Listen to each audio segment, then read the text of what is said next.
Hey guys, how's it going? And happy Friday.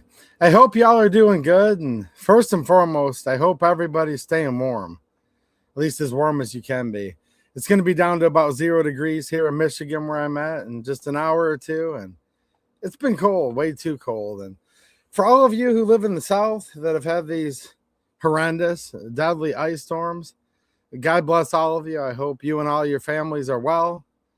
If you don't have power and you're somehow trying to survive, I'll be praying for you because I know it's a big deal for a lot of people. And hey, it's freezing up here too. I guess we're just a little more used to it. And also, a lot of people are still without power right now. So, shout out to all my friends in the South. Hang in there. And assuming you have power and you're out making a snowman and trying to make the best of it, welcome to Michigan, because we have to deal with all this wet crap on the ground and this cold weather all the time. So with that said, I hope everybody's doing good. And well, here's the thing.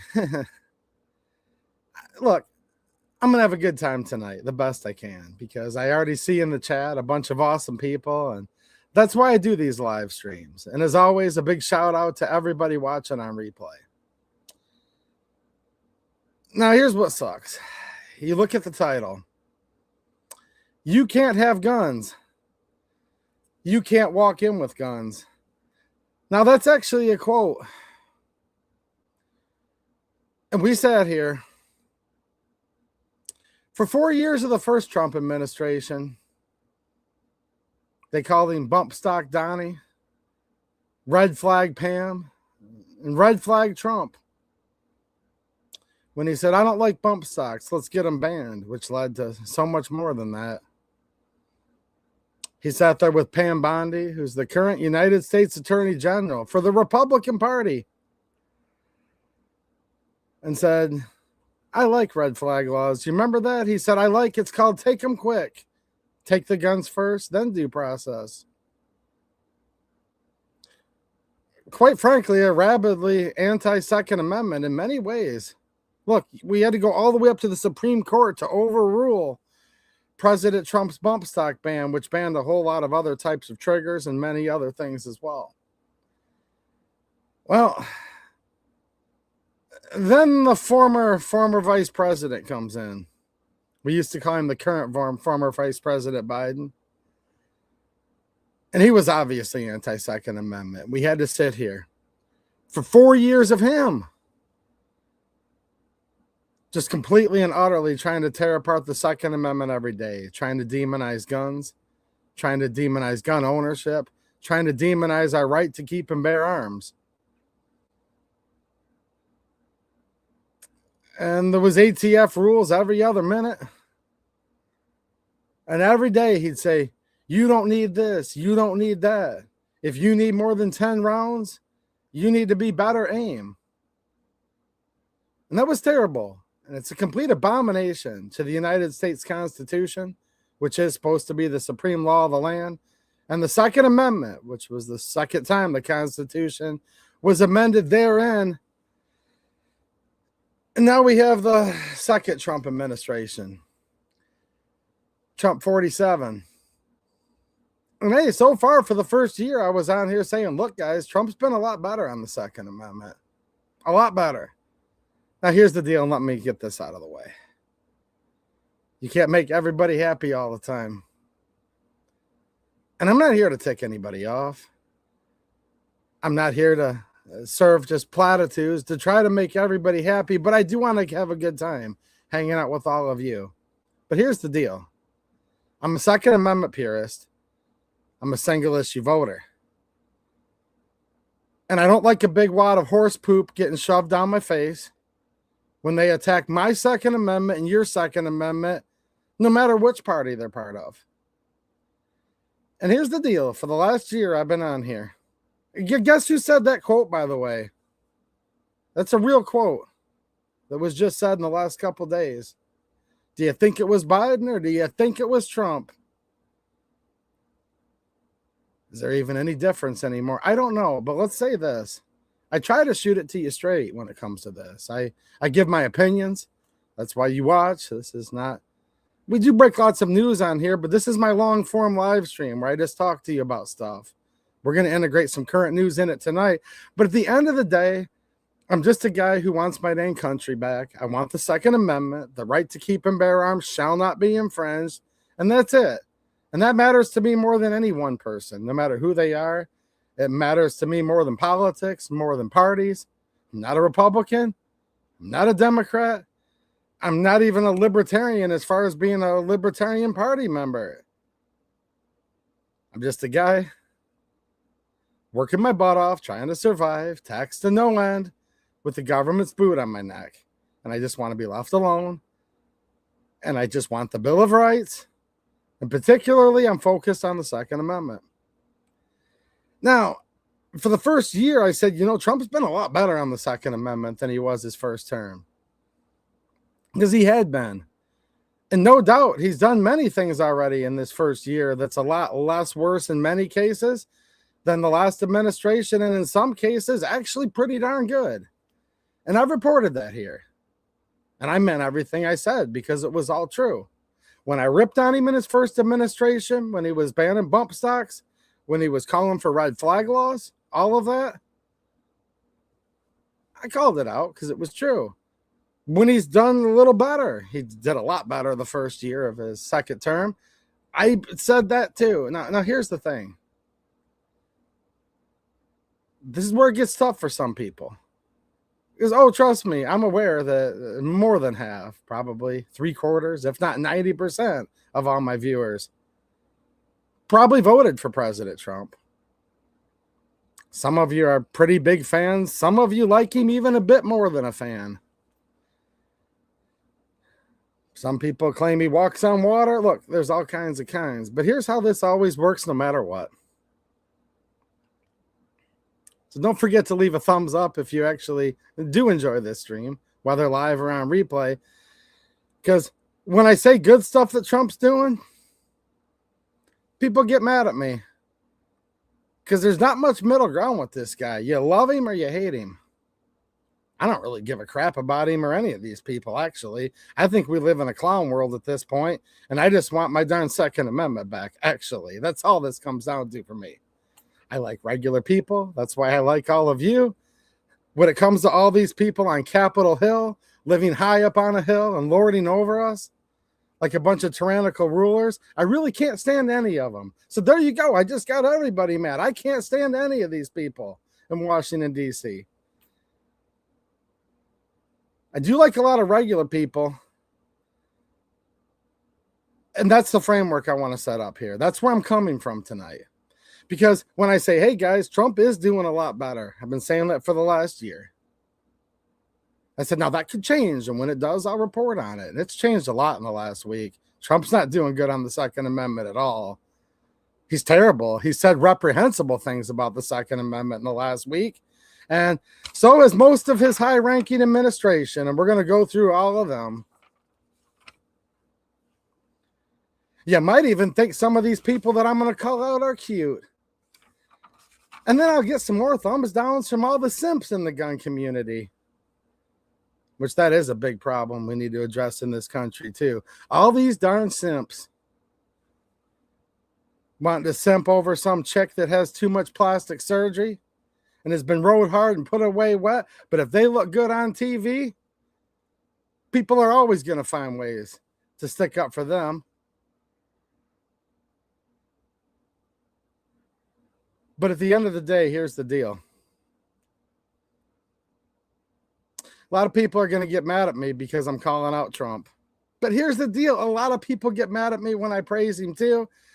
But there's a lot of my viewers, I'd say the vast majority of them, that are like, dude, we get it. Because I've said this before, and if you're new to the channel, welcome. It's good to have you here. I'm just a Second Amendment supporter, okay? A lot of people would like me to be a Republican Second Amendment supporter. I've even had people recently that said they would like me better if I was a Democrat Second Amendment supporter. Now, I will note this. I'm not a Democrat, and I highly doubt I ever will be. I'd say the chances of that are practically zero, but they're a little more than zero now because I've actually heard Democrats calling Trump out. Like, you can't even make this clown world up. They're calling Trump and all of these high-ranking officials. Democrats are now calling Trump out because he's gone so anti-Second Amendment, but I don't trust any of them either. So, yeah, the current president of the United States, Donald J. Trump, literally said, you can't have guns. You can't walk in with guns. And he said a lot more than that. And we're going to get into that. And a lot of people from his administration have done that. And this obviously involves this Alex Preddy, however you want to pronounce it. Now, let me cut to the chase on this real quick. In my opinion, this is my opinion, I think he was a POS. Okay? I don't think that he was just a innocent passerby. I've seen all the footage that's come out more recently where he was kicking the back out of a border patrol or ICE or whatever it was vehicle, kicking the lights out of it, spitting on people, doing all these things. No, probably wasn't a guy I'd be friends with. Probably didn't agree with him politically at all. I actually am a fan of getting all the illegals out of here. They broke the law just by being here, and many of them have broken the law many times since they've been here. Lots of dangerous people. A lot of people that just don't belong. If you want to immigrate to this country, you need to do it the right way. It needs to be merit-based. America has to be considered your country if you want to be a citizen here. And you have to be a contributor. And you have to believe in the Constitution. And you have to believe in the Bill of Rights.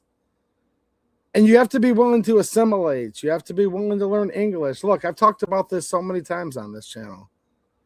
I've been called a bigot and all kinds of things many times where I'm like, no, dude, I want my country back. There's a lot of people. Look, it comes down to this. Love it or leave it. If you hate this country, you can get the heck out. If you're here and you don't belong here, you need to be shipped the heck out. Send them back. Send them all back that don't want to be here and that came here illegally. It's just that simple. But with this Alex Preddy, it's just a really messed up situation, period. Everything around it is. First of all, the local police should have been taking care of these rioters, otherwise known as mostly peaceful protesters by the mainstream news. Remember the mostly peaceful protesters during George Floyd? Maybe not quite to that extent yet, but it's kind of starting to remind me of that. The local police should have been handling all of that. And they have the right to protest. But once it crosses a certain line and starts to go into a riot, and it's no longer a peaceful protest, well, that's covered in the First Amendment. To peaceably assemble. Okay. Now, Border Patrol, I think specifically, ICE, these groups, they're there to go in and get the illegals and get them out. They're not really there for riot control. Not really their foremost part of their training, if they're even trained for it at all. So really, you should have never had people like this, Alex Preddy, engaging hand-to-hand with Border Patrol, because the local police should have been there to respect everybody's constitutional protected right to peacefully protest. However, when you start spitting on people, when you start kicking and damaging property, I think any reasonable person would agree that's no longer a peaceful assembly. But he shouldn't have been hand on hand with, I think I counted about 5 Border Patrol agents. Should have never happened. At the same time, I don't see any reason to believe that this Alex Preddy was going in there to commit the ultimate mass destruction either, actually. I think if he wanted to do that, he had every opportunity to do that. In my opinion, he was a piece of crap.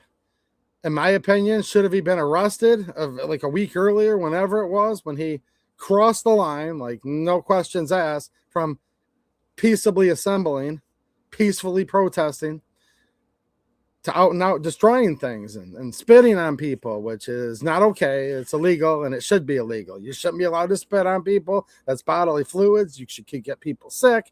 There's a million reasons not to do that. And we need to have a civilized society where people stop acting like animals. However, I don't think he deserved to die either. Now, who's at fault? There's a lot of things at fault here, and everything to do with it all sucks. You know, I see this guy in a tussle with, I think, about 5 agents. I see at a certain point the small of his back becomes exposed and he's carrying a gun. In my opinion, and this is just how I saw the footage, I saw the agent grab the gun,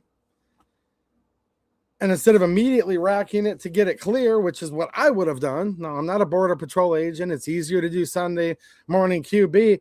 I see him kind of like carrying it away, and in my opinion, the gun kind of goes off. Well, here's the thing, and we covered this a lot on this channel when it happened. It appears that it was a SIG P320. And allegedly, the SIG P320s have been going off for a long time now, actually.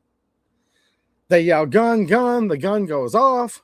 At that point in time, is it justified for the Border Patrol agents to start unloading? They've heard a gun go off. People are yelling gun. Hey, I'm not a lawyer. I'm not going to get into all that, but I've heard a lot of people say that, yeah, that is justified. They shot him at that point, but it still sucks because I really don't think, even though I think he was a piece of crap, in my opinion, I don't think this Alex fellow was going in there to shoot up the joint. But either way, that notwithstanding, that didn't happen. He didn't shoot anybody. He got shot. This is just my opinion, and you guys can chime in all you want. I think the SIG kind of like went off how they've been allegedly known to do. That's kind of how I saw it, but then again, I work for a living and haven't had time to watch it 1,000 times. Maybe some of you have, and I'm sure you'll correct me very quickly if I'm wrong on that. But here's the problem I have with all this. So I just think the whole situation around that guy was terrible for so many reasons. Like I said earlier, it should have never got to that point. There was stand down orders from these mayor and the mayor of Minneapolis and all his rhetoric. There's been this Tim AWOLs, yeah, look up his real military rank, by the way. It's not exactly what he says it was on his official biography. He's doing all this rhetoric. You should have never had the situation where it even got to this point. But at the end of the day, the Trump administration is now gone and turned this into a debacle for all the other CPL holders, CCW holders. Not just them, just anybody who enjoys the Second Amendment, anybody who believes the right to keep and bear arms shall not be infringed. And we can, and I kind of just did it too, because you have to start somewhere. And I wish we didn't have to start with this because it shouldn't have got to this point. You know, as the gun goes off, did the Border Patrol agents have justifiable fear for their life to shoot the guy? A lot of lawyers say yes, and it may be, right? But it shouldn't have gotten there. I don't think he deserved to die, but I'm not sure if it was illegal that they shot him either. It's one of those kind of weird things, right? I wish they wouldn't have. I wish he wouldn't have been doing what he was doing. I wish that the local police would have done their job. I wish we could have some rule of law in this country. Like if you're an illegal, you're breaking the law and you need to get the heck out. But no, this is the way this always goes. These people do whatever the hell they want, and they always want to come back on the Second Amendment and the quote unquote law-abiding citizen, don't they?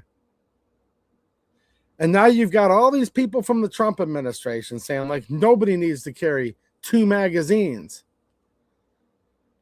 because this Alex Preddy had 2 magazines on him. Now, I'm not touching them here because I'm on YouTube and you can't touch anything like that. So I'm showing my hands for the YouTube employees that are watching this. Nothing in them. Dude, I'm thinking to myself, did he have 200 magazines? Is this a typo? Because I would consider having like 200 magazines like a medium amount. I can't consider that a high amount of mags because, dude, I've got friends with 1,000 loaded magazines. You guys can take a guess. Do you think I have more than 2 loaded magazines or don't I? Quick question for all of you, and answer me. Let me know. I'll be reading all the chat replay, and I'll read all the comments from those of you watching this on replay. Do you think I've ever been to a rally with a loaded firearm before? honest question for you. Does anyone think I've ever been to a protest with a loaded firearm? And if so, do you think maybe I might have had a couple magazines?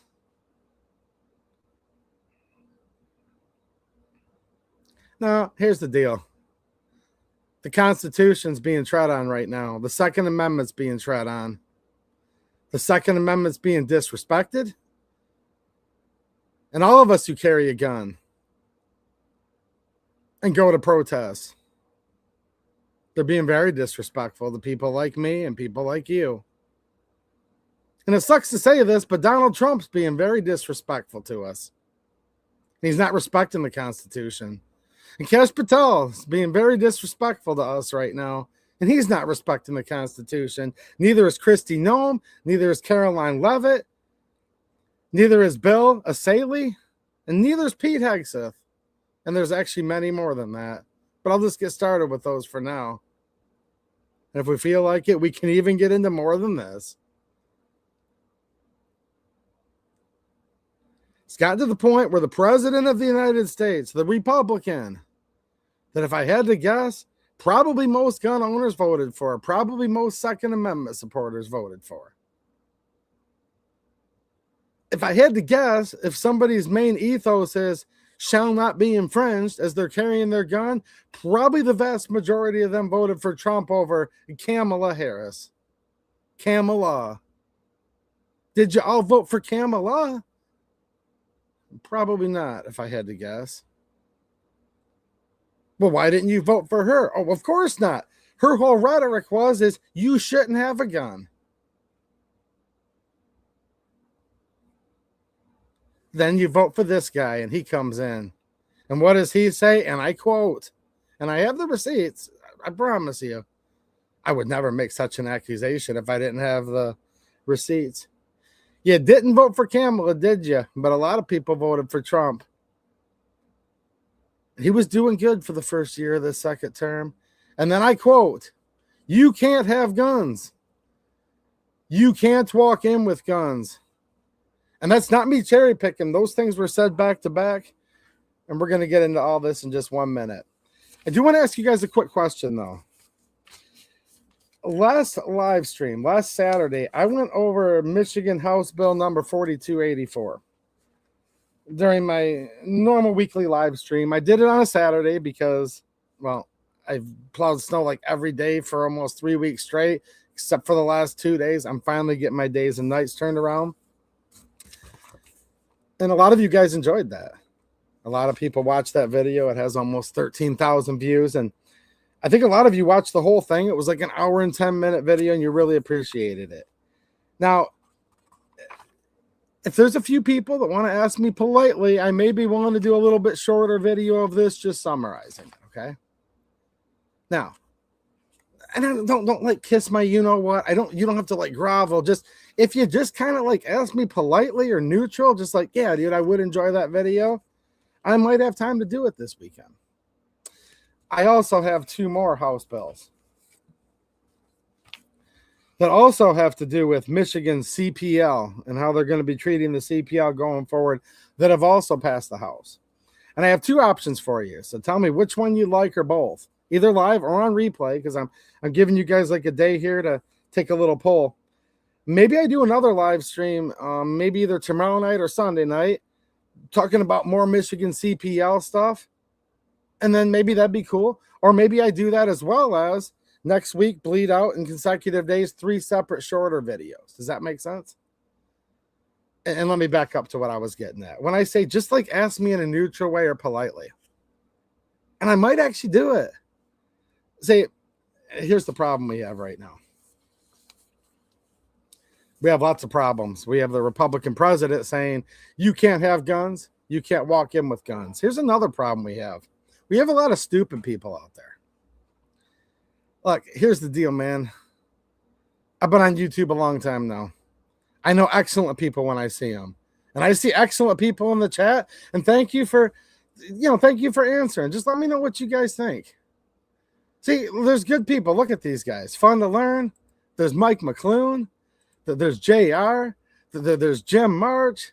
G23 Reviews. All tapped out says I'll take 2, please. What's happening, Mike McClune? Look, you don't even need to say please, but here's the problem. I've been on YouTube a long time, okay? I live in Michigan right now. Look who's running Michigan. I'm getting to where less and less, man. I'm getting to be an old man. I have very low tolerance for stupid people. And I actually have very low tolerance for people who aren't so polite. So when people want to stroll on in the next week and say, get to the point, can't this guy get to the point? This guy could have broken the news about this Michigan House bill in 5 minutes.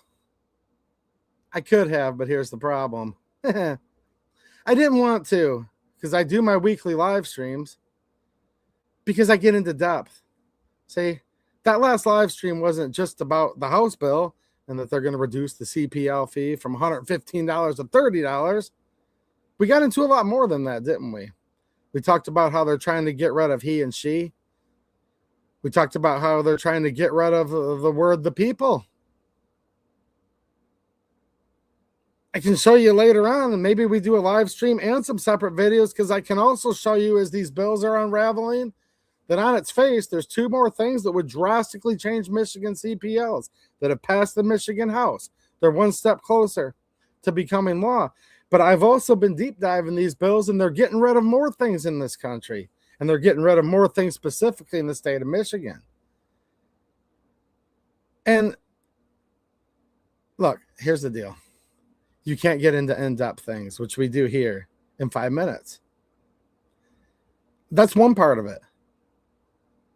The second part of it is, if you're going to whine and you're going to cry and you got all kinds of glitches to you where you can't, then just go lay down and shut up, because here's the thing. My life's hard too. All right? Now, I'm not talking to all of you who don't complain. I'm talking to the whiners out there. I'm talking to the stupid out there. If you're stupid, you can't fix stupid, don't bother me. I'm busy. Adults are talking. Second of all, my life's hard too, you know? I know a lot of people's life's hard. Life's hard, and it's a lot harder when you're stupid, as John Wayne used to say. I've been out there when it's been negative 17 degrees working all day. If you like my videos, you like it. And I'm going to end with this, and then we're going to get back on to more positive things like how Trump's going after the Second Amendment.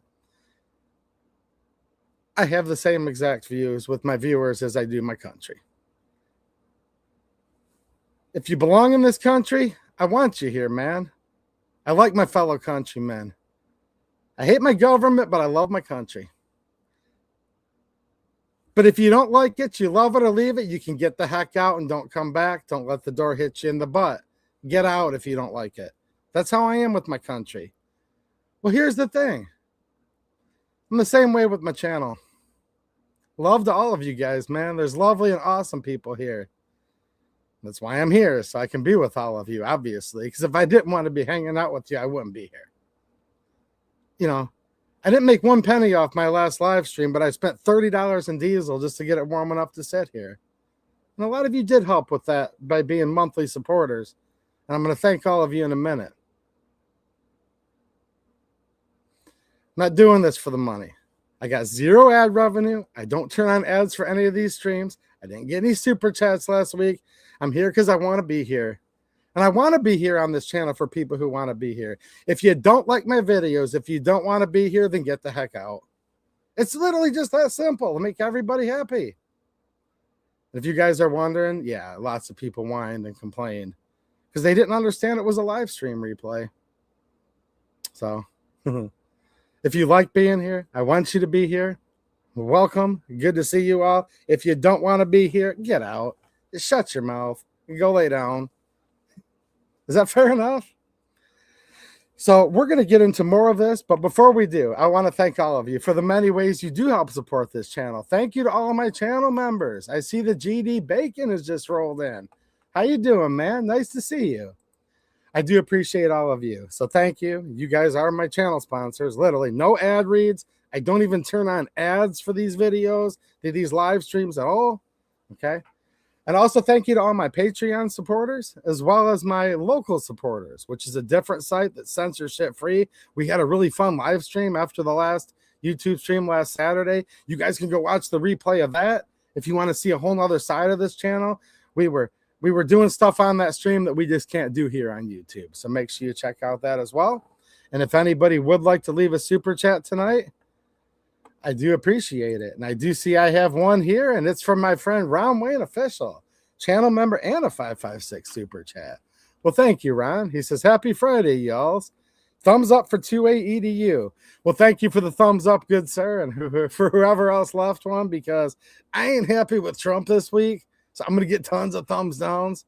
And I just told all the stupid people to get the heck out and stop watching my channel. So I'm going to get a few more thumbs down. So thank you, Ron, and everybody else. And shout out to the Ron Wayne channel.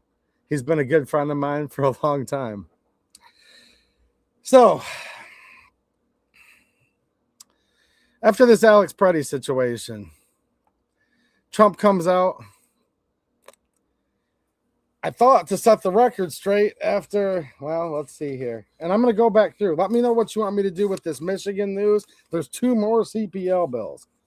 I just don't want to talk about them tonight because we did that last week, and this is not exactly related. What's up, Gort? How you doing, man? So Kash Patel gets out and runs his mouth. Kristi Noem runs her mouth. Caroline Leavitt comes out and runs her mouth. Bill Asaley runs his mouth. And then Trump comes on to clarify, and we're going to play that. But I am going to read this super chat real quick from the GD Bacon, longtime channel member, like forever. And he leaves a 545 super chat. Ooh, we've got a little 545 by 39 versus 556 debate going, don't we? He says, for the comrades tonight. Well, thank you. And shout out to the GD Bacon channel again as well. We've got some good YouTubers hanging out in the chat tonight, don't we? Man, so many good people in this chat. I'm getting to the point, guys. Sorry. Remember, I like hanging out with my friends on here. Denny's Plant-Based Journey. What's happening, Denny? Nice to see you, man. JJ Rainey, what's happening, JJ? How you doing, man? How's your brother doing, too? Tell him I said hi. JJ's a good dude. His brother's cool. Like I said, so many cool people in here, man. Rescue Nut just became a YouTube channel member. Thank you, Rescue Nut. I appreciate all of your support. And if I missed anybody, I'm sorry. I will be back in the chat in a second here. And what's happening, Harry Gremley? All right. So let's cut to the chase. Let me play this to set the stage because, like, you might be thinking to yourself, dude, there's no way I really want to believe you. There's no way Trump said that. So this is literally what Trump says after that, like I said, very unfortunate situation with that Alex Preddy. I think it's fair for me to call it that. I think the dude was a POS. I'm just not, it just all sucks. Shouldn't have had to happen, whatever. But what you're about to hear is what's got me a little bit ticked off. Let me know where you're all at with this. And the audio is not the best, meaning the feed coming from PBS. He's next to like Marine Force One and all this noise, but there is words on the screen. Hopefully you guys can see them. And let's see here. Just try your best to listen carefully. It's just not good audio from the source. Sir, was Mr. Preddy acting as an assassin? Do you think he was acting as an assassin in Minneapolis? Who is that? Mr. Preddy, your deputy chief of staff said that. You don't think so? Okay, so far me and Trump agree. I don't think he was acting as an assassin either, actually. Which one of his chiefs of staff had said that previously. Tons of people from his administration had said he was there to inflict maximum destruction and all this. So at first I'm like, ooh, this is looking good. Do you think he was there as an assassin? Trump says, no, I don't. So I'm like, okay, cool. Here's where it goes downhill. With that being said, you know, you can't have guns. You can't walk in with guns. What about the second? That's the title of the stream. You can't have guns. You can't walk in with guns. Now, the liberal reporter, what about the Second Amendment? Listen, you can't walk in with guns. You can't do that. But it's just a very unfortunate incident. You can't walk in with guns. You can't do that. She's going to ask him again. What about the Second Amendment, sir? What about the Second Amendment, sir? So we'll work something out. And then he just ignores her.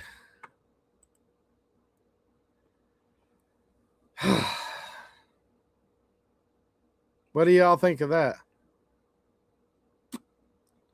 Oh, just me, man. And we might do another stream. It just depends if there's a few people interested about the Michigan CPL bills that have passed. But I would have rather been doing a stream about that tonight. Talking how they're erasing words from our laws like shall and he and she and getting rid of the people. Like, there's other interesting topics, but I did not want to have this happen. I don't want to be on here having to talk about reporting on the Republican president that is basically saying you can't have guns, you can't walk in with guns. Like, those are his literal words. Now, if you take him literally, he just said, like, we can't have guns at all and you can't walk. Now, if you put it in a perspective and you have to add these words, because he didn't say this, I'm giving him the benefit of the doubt, if you will. He might just mean in the context of if you're protesting. And you know what? That's not any better if that's what he's saying. Because you absolutely have the right. You absolutely have the right to go in public, to peaceably assemble and to protest with a gun. Like, you're supposed to be able to exercise your natural God-given rights protected by the First Amendment and Second Amendment concurrently. You're not supposed to have to pick and choose and have one or the other. I didn't see Alex Preddy pull his gun on anybody, actually. Shouldn't have got to that point. I think he should have been arrested a week earlier. I think the local police should have been there to make sure that once it went from no longer being First Amendment protected speech and it started to become a riot, started to do physical harm on other people. You can't spit on people in a polite society. And look, I do want to live under rule of law. Rule of law meaning the Constitution. I want to live in a polite society. An armed society is actually a polite society, by the way. And has Alex Preddy done a lot of things wrong? Allegedly, according to what I've seen on camera, yes, actually.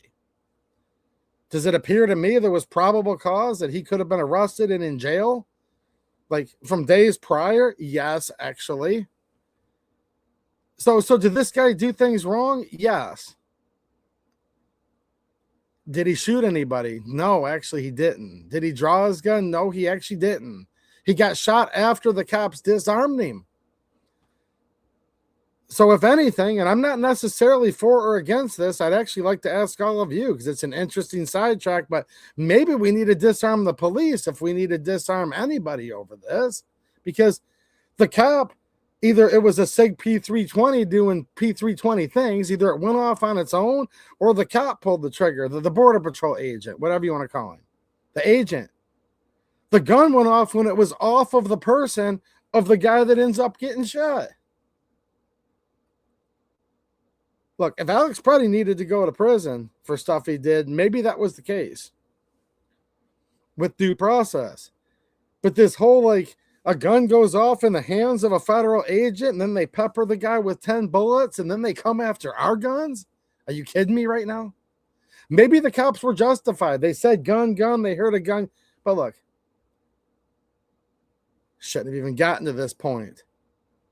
We had people on the city level and the state level working against this country, working against our laws.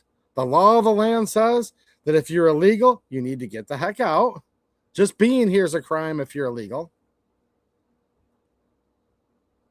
I mean, I know I'm saying this repeatedly, but it's just in my head. It's the only way I can try to make a little sense of this. It should have never gotten to this point.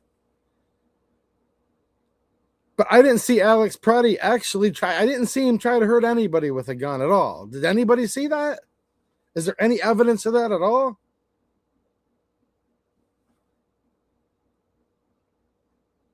Like, there's lots of scumbag communist pieces of crap, and some of them have guns and some don't, but I just didn't happen to see this guy do anything illegal with his gun. Now, did I see him do, in my opinion, illegal things on camera? Yes.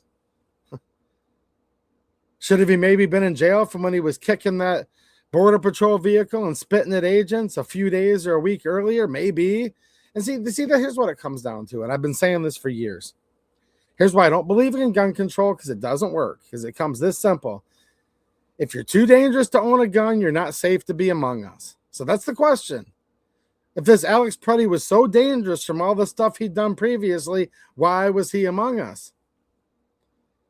Because I definitely would not argue with you if you said, dude, but he was acting violent on that video from just a couple days earlier. Yeah, I know. He's violent or he ain't violent. If he's that violent and he's an imminent threat to others, then why is he out? Why isn't he locked up waiting due process? And if he's that dangerous, then ship him out too. If he's just that bent and dangerous where he just can't live among a polite society, then he shouldn't be in our society. But no, they never ever lock these people up for anything. They let them go immediately. Hey, don't cross one of your T's or dot one of your I's on certain paperwork. You'll go to jail. Matt Hoover goes to prison for years over a business card with an etching on it. Just got out of prison the other day. Oh, they'll do stuff like that to people like you, but these clowns, these trash, they commit felonies right on broad daylight on camera. They let them out the next day. Remember the Michigan State shooter? Some of you Michigan people remember this. This guy had committed major gun crimes in the past. The liberal prosecutor let him out when he was supposed to be in jail. Here's the problem. They make these gun control laws, and as always, these laws only affect the law-abiding. Criminals don't follow laws, and good people inherently don't need laws. Because we don't need a law to tell us not to hurt any people. We're just not going to do it because we know it's wrong. And in my case, and a lot of yours, I'm not going to do it because I'm God-fearing. And I'm much more afraid of what God would do to me if I murdered somebody than I would any sentence here on earth. So good people are either too God-fearing to do something like that, or they're just too nice and they don't want to do anything wrong. But it's this revolving door. These criminals do this stuff. They never get in any trouble. And now this is a weird case because we've got this, in my opinion, this POS guy that's, look, I'm not an Alex Preddy fan, but I saw him get shot after he was disarmed, and he never pointed his gun at anybody. Here's the thing. If this is just my opinion, and it might be unpopular here, but maybe not. You guys just let me know. When they had like maced or pepper sprayed that lady, and it looked like he was trying to help unarrest her, or whatever terminology they use for this, before like the big gang pile happened. If he was literally there to shoot up the police, he had every opportunity to draw that gun and start shooting cops as fast as he could have. The fact that he didn't do that and he was going hand to hand and tussling with cops, more in a kind of a wrestling, pushing type of manner, tells me he didn't have the desire to actually start shooting people. It's just kind of common sense at that point. Now, they take the gun out of his holster. The gun goes off one way or another. It is a SIG P320. Go figure. Of all guns, it has to be that one. You can't even make this stuff up. They shoot him like 10 times or whatever, and now we got the president and all of his top brass coming after our guns.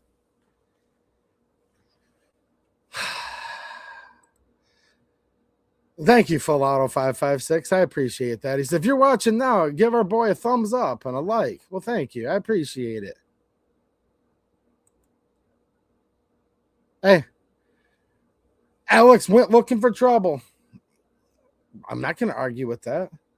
And I'm glad you brought that up because that is the other side of the coin. Looking for trouble. Oh, yeah, for sure. I just said he was a POS and he probably should have been arrested before that several times. So we're in no disagreement there, but here's my next question. Do you think he was there threatening to shoot people? And do you think that he needed to die? Like, do you think it should have never got to this point? Now, with all of that said, you guys can answer that because I do want to know your opinion. But here's the problem. Regardless of any of it, why are they literally saying that, like, it's illegal and nobody can bring a gun to a protest and you shouldn't be able to and nobody needs 2 magazines?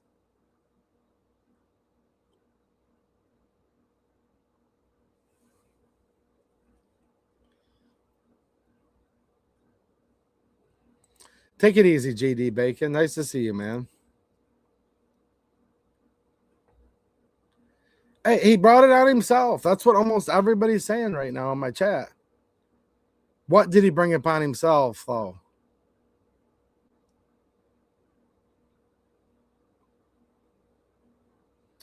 Did he bring upon himself the president of the United States and half of his cabinet demonizing the crap out of guns, demonizing the crap out of like, look, there's more meat on the bone. I think I need to get into more of these quotes to bring this into perspective, because it's one thing to say he was a troublemaker. It was another thing to say that, well, maybe he shouldn't have been out there with a gun because he should have already been in jail. And that is an important thing to debate about. But now it comes down to they're saying that nobody should have guns in these scenarios. Nobody should be able to have a gun at a protest. Now, here's the thing that's interesting right now. And I think a lot of people that are more Second Amendment supporters, maybe they're more on the Republican side of things. Maybe they identify as a conservative, okay? All right.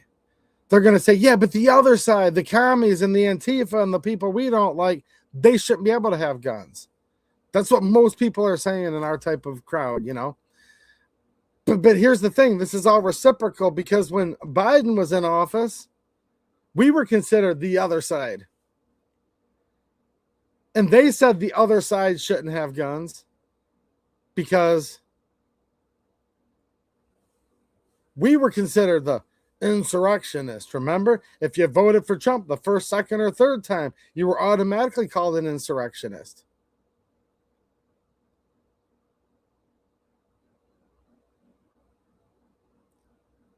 If you celebrated certain Christian holidays, went to church on a regular basis, you were put on an extremist list, a terrorist watch list. We covered all that on this channel. So much more. So is the new standard then, would be my next question, that, look, is this what we need to modify the Second Amendment into at this point? And it's a rhetorical question, but I'm going to ask the question just due to all the stuff that I've been hearing on. I'm seeing a little bit of it in my chat tonight, but not really you guys as much as just like everywhere I'm looking right now. They're saying stuff like, okay, here's what we need to change it to real quick. A well-regulated militia being necessary to the security of a free state. The right of the people that we like to keep and bear arms shall not be infringed. But who is we, though? Who is they, though? Who's the people, though? In Michigan, we see that each bill that they're passing into law, they're getting rid of the word people. They're getting rid of the word shall. They're getting rid of he. They're getting rid of she. Every word that our founding fathers used to try to define this country, to try to define what rights are, these definitions that we've taken for granted our whole life of what people are, they're literally erasing them.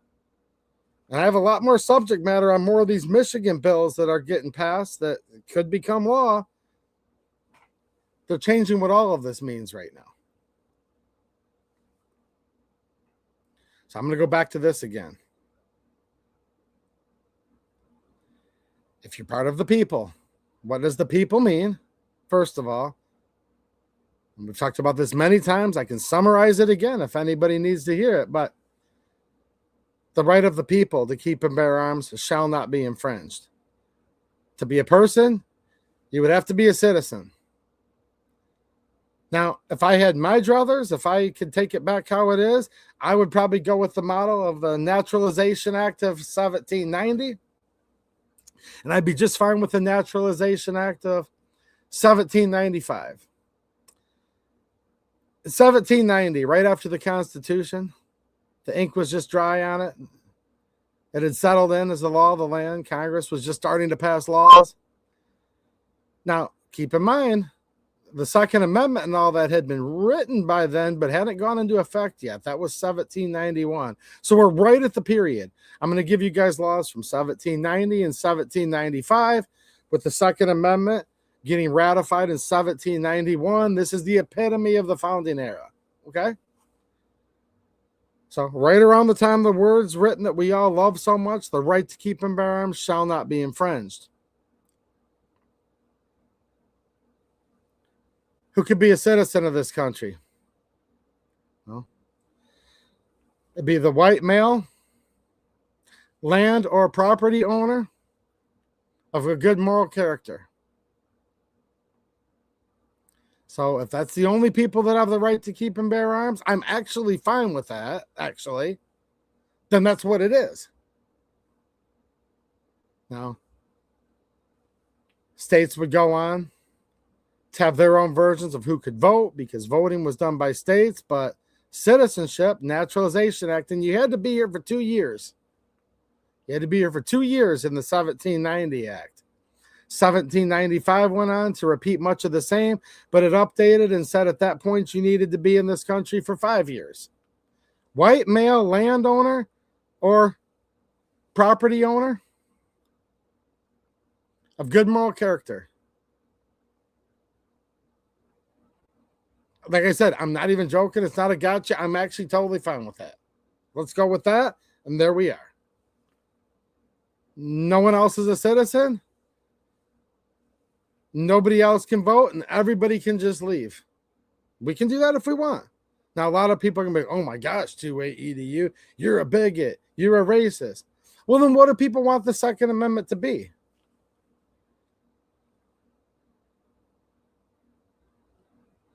You know, there's a local issue, and I had a conservative buddy of mine saying, well, I don't like what's going on around here, and I don't like the way we're representing, so we need every single citizen of this whole town to be able to vote up and down on each and every different zoning issue on how properties get zoned. I'm like, are you kidding me right now? I said, I'd rather live in a republic. You want just to have this mass vote where everyone gets to vote on every little thing? Like literally straight line democracy? And he said yes. Well, maybe that's what people want for this. Maybe we'll just do an up and down vote. 2 wolves voting against 1 sheep and what's for dinner. We'll just go that route. We'll ignore what Franklin said, where a republic is a well-armed lamb contesting that vote.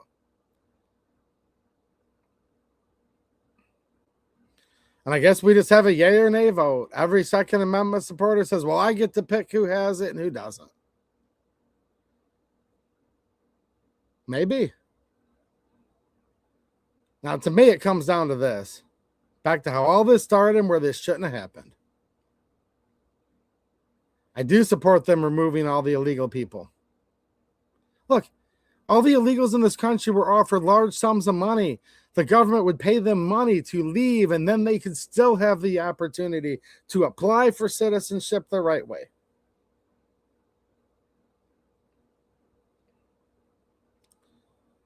And those that didn't take them up on that offer and are still here, these are criminals. They're here illegally.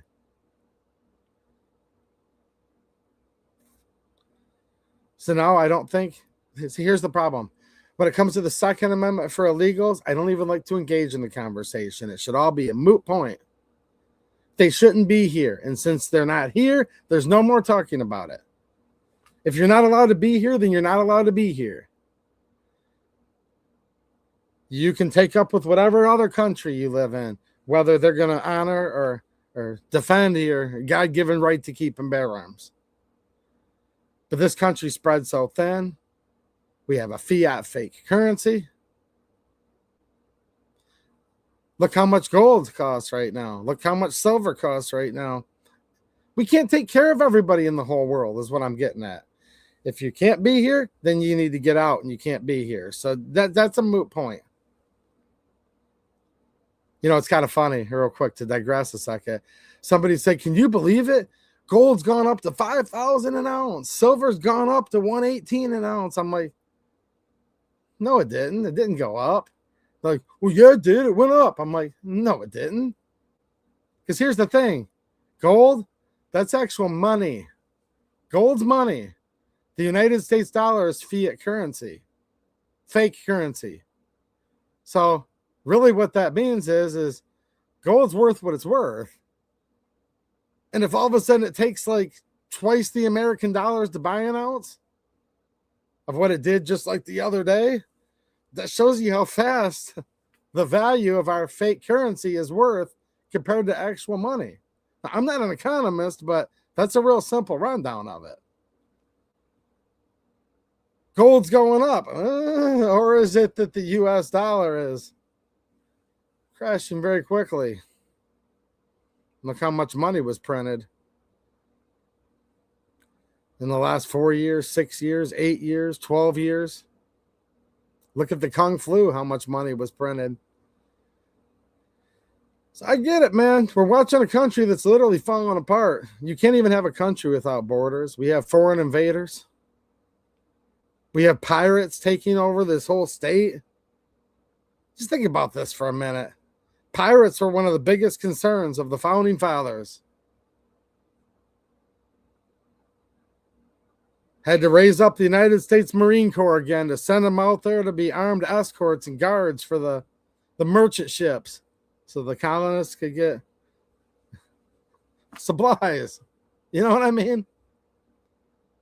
Pirates were a big, big problem for a long time of history. I mean, there's been movies. Pirates are like a mythical thing of lore. And then we kind of moved on where pirates weren't that big of a deal anymore. Here we are in this clown world country we're in. We're now pirates, roving pirates, Somalis. They're taking over like whole states. Are you kidding me right now? Like, that's not okay at all. And here's the ironic part. You've got the actual violent people out there in the streets trying to protect roving gangs of pirates. The local police let them do all this. And then when Border Patrol is trying to get all these illegals out, they're in ground skirmishes on the ground. They're in a scrum with like these loser commie rioters, and they're disarming people and guns are going off and they're shooting people. I mean, this is like crazy stuff going on.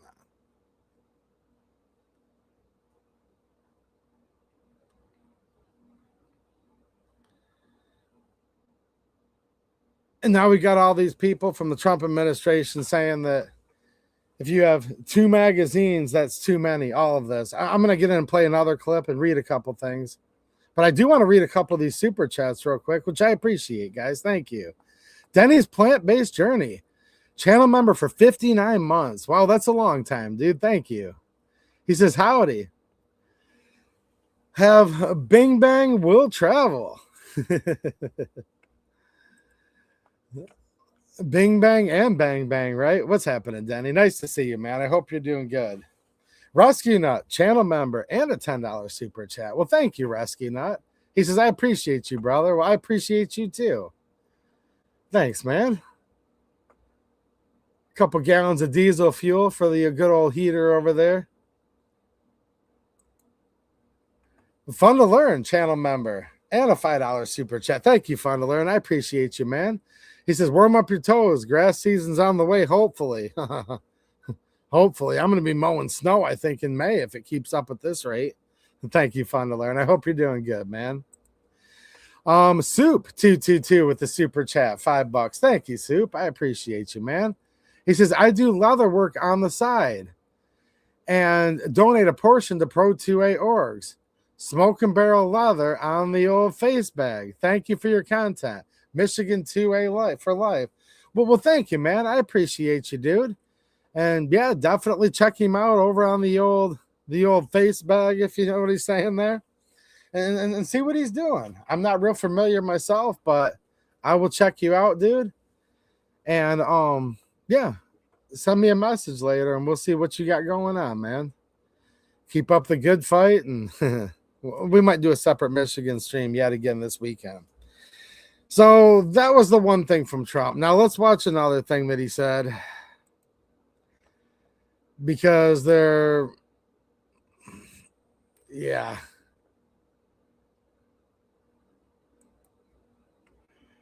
I saw this one too when it popped out, and I'm like, are you kidding me right now?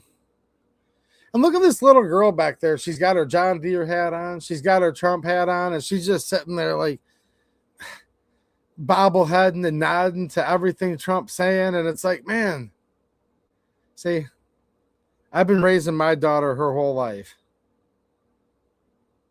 about what the Second Amendment actually is.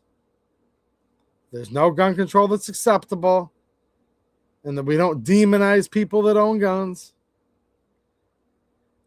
And it's just kind of like, look, man, there's just something about it. The symbolism here. Trump's about to spew off a bunch of anti-2A rhetoric. There's that little girl right behind him. This is the next generation. This little girl is probably hearing all the teachers in school demonizing guns, hearing all the media demonizing guns. Maybe not, but chances are that's just how it is. She's probably from a Republican family. She's probably a big Trump supporter. She's really glad that Trump he promised the people of Iowa that he's going to put in E15 ethanol fuel for the whole country. That crap's garbage. I don't want that stuff near my engines. Don't even get me started on ethanol and fuel. It's like the biggest curse ever. If you know anything about carburetors, you know what I'm talking about. If you know about fuel injection rails, especially the older stuff, the O-rings, the everything, the combustion. Oh, not to mention that it gets like way worse gas mileage. Don't even get me started on this whole ethanol BS. But I'm saying this little girl, the next generation, and she has to hear the president of the United States running his suck against the Second Amendment yet again. Let me play this. Is there one number that's bad? There's not one. Do you agree with the assessment from some of your own officials that Alex Preddy is a domestic terrorist or an assassin? Well, I haven't heard that, but certainly he shouldn't have been carrying a gun. But hey, look, bottom line, everybody in this room, we view that as a very unfortunate incident. Okay, right. Everyone, right. Unless right. you're a stupid person, very, very unfortunate incident. I don't like that he had a gun. I don't like that he had 2 fully loaded magazines. That's a lot of bad stuff. Whoa. You don't like that he had 2 fully loaded magazines? That's a lot of bad stuff. 2 fully loaded magazines.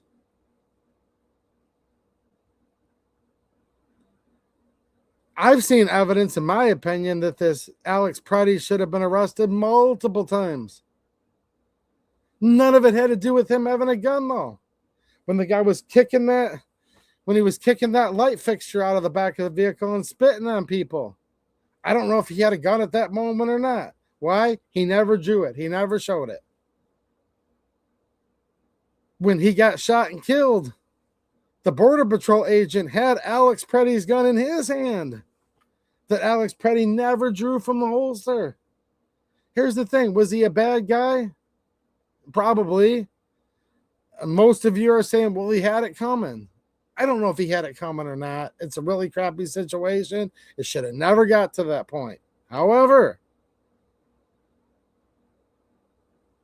whether he had it coming or not, the question is real simple. Did Alex Preddy do anything bad with a gun is my question for everybody. I didn't see him brandish the gun. I didn't see him wave the gun. I didn't see him shoot the gun. In my opinion, he had every opportunity that if he was going there to use the gun, he physically had the means and the opportunity. In my opinion, he clearly lacked the motive to use his gun, because he could have just as easily drawn his gun on the Border Patrol agents and started discharging it if he would have wanted to, instead of him going hand to hand and tussling with them. Don't think for 1 minute I'm not sticking up for Alex Preddy in the overall. He shouldn't have been there. He shouldn't have been doing what he was doing.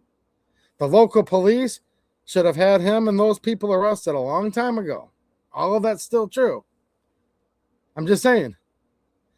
Alex Preddy, in my opinion, and maybe a lot of people are telling me I'm wrong right now. That's cool, man. We're still friends if we disagree on this. I promise you. Like, look, here's the deal. And I am going to read this chat. Maybe I can be convinced otherwise. Maybe I'm missing things. I did not see a scintilla of evidence that Alex Preddy did anything wrong with a gun. I'm being very specific here. But now we have the president demonizing it. And now he's generally demonizing having 2 magazines. Like, that's a lot. Like, that's too many. Are you kidding me? 2 magazines? How are we supposed to protect our neighborhoods from these roving pirates in some places? These thugs, these gangbangers, these bad people that are plaguing many of the cities. There's lots of dangerous places in this country right now.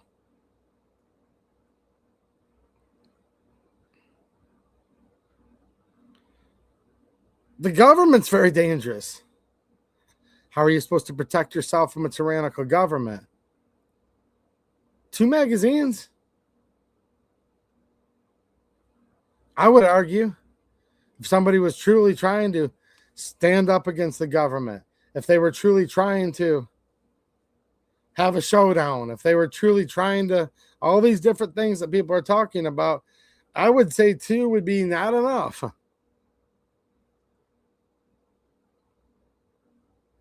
Let me ask you guys a quick question.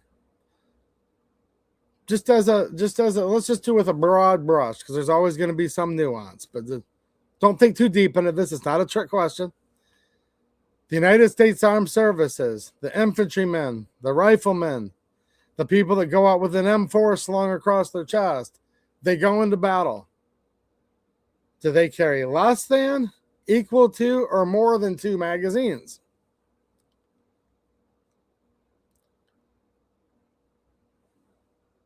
People that carry a gun into battle, into combat, to get business done with it potentially, do they carry more or less than 2 magazines?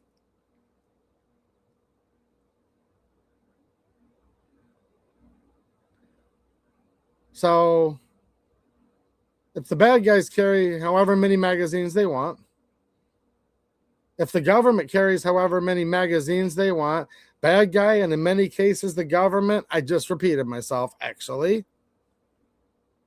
Look, ask Randy Weaver's daughter what he thinks of the ATF that started all of that on Ruby Ridge. They were behind all of it. And then the guns that were brought in from the U.S. Marshals and the FBI. Ask them what the government can do to people with the government's guns. Talk to Brian Malinowski's family.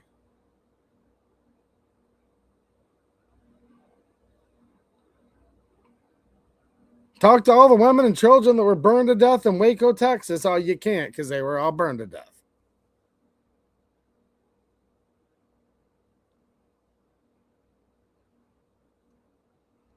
So many more.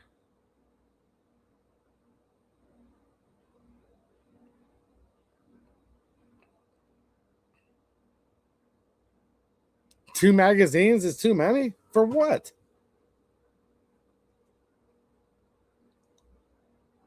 You see all these home burglaries, these people that break in, armed robbers. They're doing robbery, they're doing worse, they're doing all this. Sometimes it's 5, 6, 10 of them at a time breaking in. You might feel like you're a little bit unarmed if you only have 2 mags and you've got 10 thugs trying to come into your house.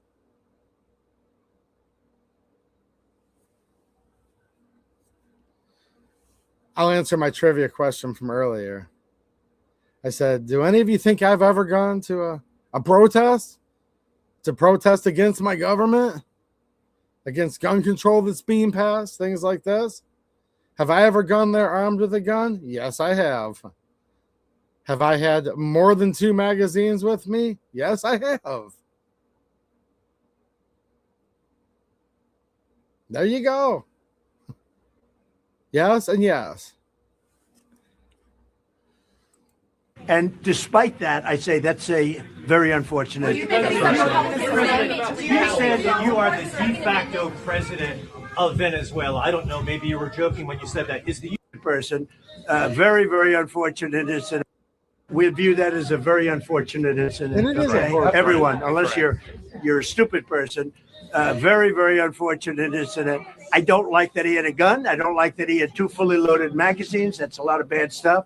And despite That's a lot of bad stuff. He had a gun. He had 2 fully loaded magazines. That's a lot of bad stuff.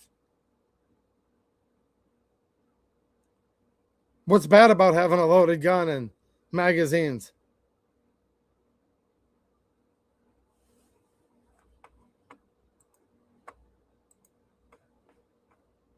It's called the Second Amendment. The right to keep and bear arms shall not be infringed. I'm going to choose my words very carefully, and if I'm having a hard time portraying what I'm saying properly, I might try it again. But do I think Alex Preddy did bad things? Yes. I think it was on camera days before, minutes before. Do I think he was a good dude? No. I think he was probably a POS, actually. Should have never gotten to this point. It's all unfortunate. But I'm going to be very, very specific. I did not see Alex Preddy do anything bad with a gun or with the 2 magazines. Did any of you? I'm not asking you if he's bad. I'm not asking you if, whatever. Look, I'm trying to be very specific right now. Has anyone seen him do anything leading up to him getting shot and all this where Trump's demonized, that it's bad to have a gun, it's bad to have 2 magazines? Well, first of all, he's saying like this generic thing, like, and all these people are, that nobody should bring a gun and 2 magazines out to anything.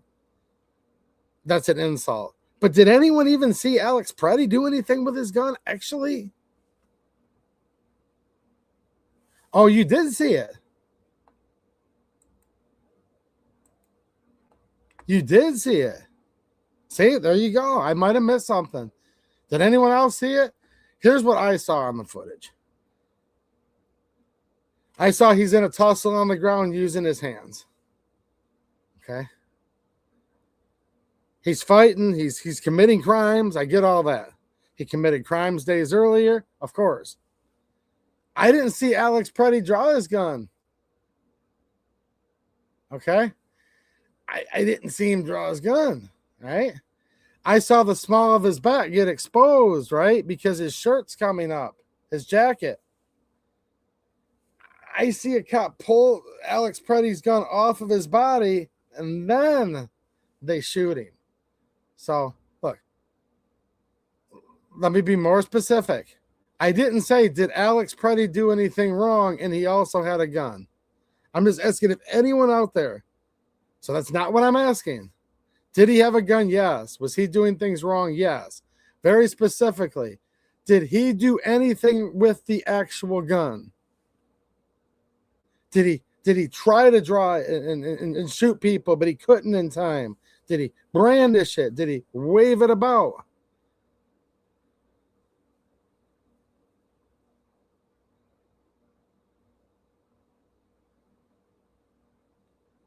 I think either the SIG P320 went off because allegedly that's what SIG P320s do, or maybe because it's kind of grainy in that, that part of the footage that's out there. Maybe that Border Patrol agent discharged the firearm negligently. Maybe he just jarred it and it went off. Things like this.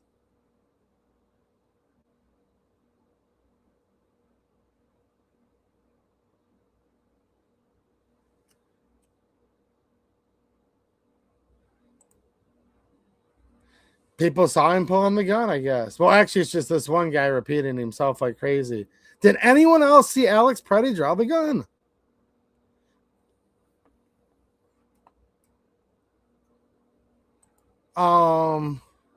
New Era Industries, only him putting himself in the situations that I saw. Yeah, I get it. No, that's true, man, for sure. Him having a gun and making a bad decision led to him being shot.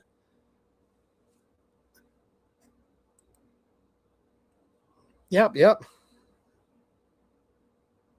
True. But that's not what I asked. And I know you know that. You know that's not what I asked. It's all good. What's happening, Jeffrey Harrison? How you doing, man? Nice to see you. I did notice that, Jane. What's happening, Jane Locke?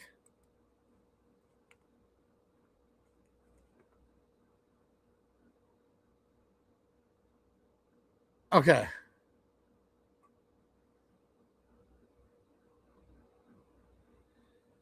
I have a feeling I'm doing a terrible job of asking this question. Maybe just people don't want to answer it, but let me try one more time, and then I promise I'll stop.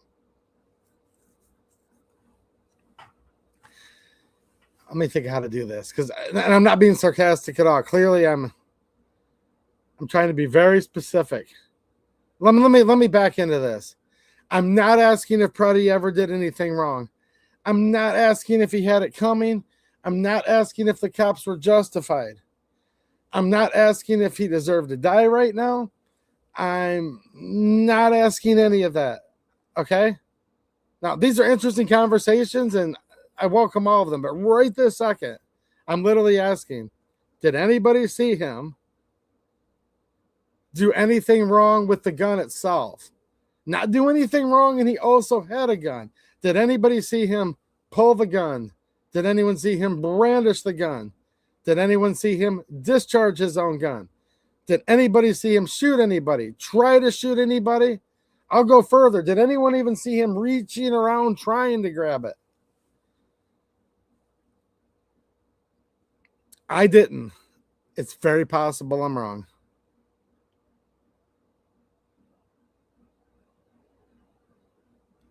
Okay. I saw in plain view, we'll just say an agent, Border Patrol agent, I believe. It doesn't matter if he was DHS or Border, but we'll just say Border Patrol agent. I saw him reach down, yanks a gun out of his back. He's walking a couple steps away. And I don't know what discharged first, but probably that SIG P320 discharges. I don't know if the guy pulled the trigger. I don't know if it did a SIG thing. There's tons of things I don't know. I haven't seen anything yet.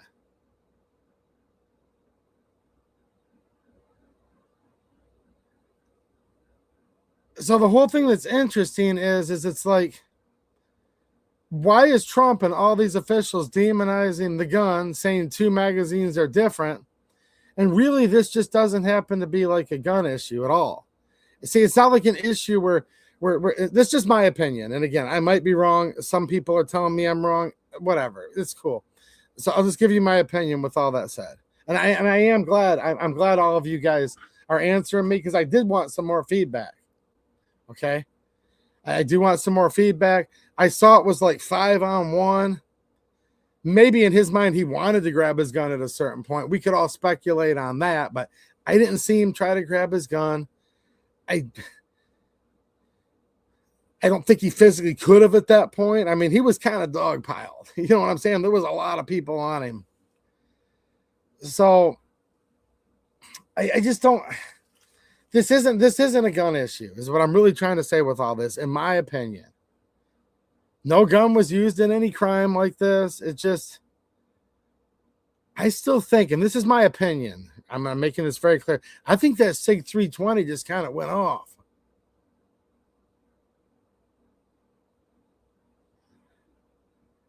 Man, this is a hard topic. I hope we can all be friends on this. I said this earlier. I realize almost all of you are Trump supporters. I know. I know that since, like, I don't like Alex Preddy, and I think he's like a piece of crap, and most of you do too, and these illegals need to get the heck out and all that, I'm supposed to, like, I know I'm supposed to, like, demonize him having a gun and all of this, but I didn't see Alex Preddy do anything wrong with his gun, man. So here's the deal. I'm going to stand up for Alex Preddy's right to keep and bear arms, actually. I have to do it. You know, I have every belief from the information I have that he's an American citizen. Shouldn't have gotten to this point, though, because he probably should have been arrested and already in jail for other stuff he'd been doing. The local police should have been doing their job. I believe it went past a peaceful protest at a certain point. So none of this should have happened. But instead of just saying that, it did happen. So I didn't see Alex Preddy do anything wrong with a gun. End of story. Really. The right to keep and bear arms shall not be infringed. He had the right to have the gun. I didn't see him do anything violent with the gun. And if he needed to be arrested days earlier and wasn't, well, welcome to the reality we're in now. This whole country's a clown show. Almost every one of these shooters. Now, Alex Preddy was not a shooter. He didn't shoot anybody. But even these people that did, They shoot up the schools. They shoot up this. They shoot up that. Every last one of them, the cops were already on them. They had been to their house. They let them go. They had apprehended them previously. They let them go. Like I said earlier, the guy that did the Michigan State thing had committed a gun felony. He was supposed to be 1 year into his 5-year minimum prison sentence, the way I remember it. You know?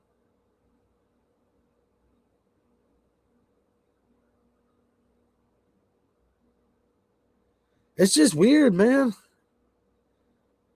I don't know what to say anymore because I don't know how I can be friends with leftists, but for the most part, not you guys. I got to read more of the chat too because there's just more of you than me. But I have to sit here and like think to myself, like, man, right this minute. No, I don't believe them. Trust me, I'm not naive. But right this minute, just based on the rhetoric, I'm going to have to agree with the rhetoric of the Democrats and left more right now. The left are running around saying, well, Alex Preddy had the right to keep and bear arms. And then Trump saying, and I quote, you can't have guns. You can't walk in with guns. And then he says having a gun and 2 magazines is a very bad thing. This is a clown world. Why the heck is the left? Why is the left is saying the Second Amendment's good now? I don't believe them, guys. Trust me, I'm not naive, but I'm saying, like, wait a minute.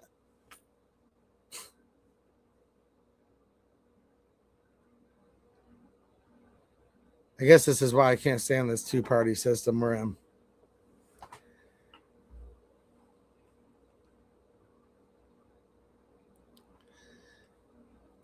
I think it was some type of AD or ND or uncommanded discharge. That's just what my gut's telling me. I can't prove that. The footage is too grainy at certain points. You know, I get all that.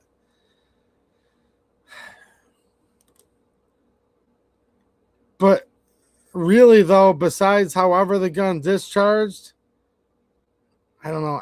Here, let me just back up. I haven't done anything violent or to hurt anybody at a protest with a gun. I've carried loaded guns to many protests. I said, well, I've carried more than 2 magazines. My friend Jane Locke, who I know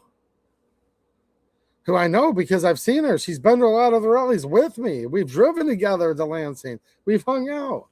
Like, you know what I'm saying? A lot of you guys are friends with Jane in real life. Jane's like 2 magazines. Hold my beer, 2 AEDU. She's like, I carry more than 2 and 3 guns at a time. Yes, she does. Protesting, exercising her First Amendment with her Second Amendment. I don't know, man. You heard a couple excerpts from Trump right there? Kash Patel. Patel claimed it's illegal to bring a loaded firearm with multiple magazines to a protest. Kash Patel. What's his real name anyways? Does anyone know?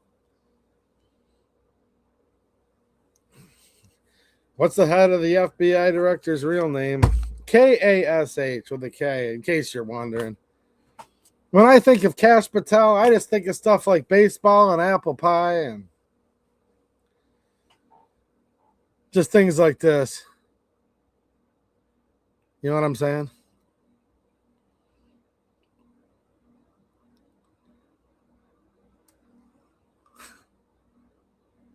Do you think of that too? Kash Patel, FBI director, claimed it's illegal to bring a loaded firearm with multiple magazines to a protest. Oh, is it? No.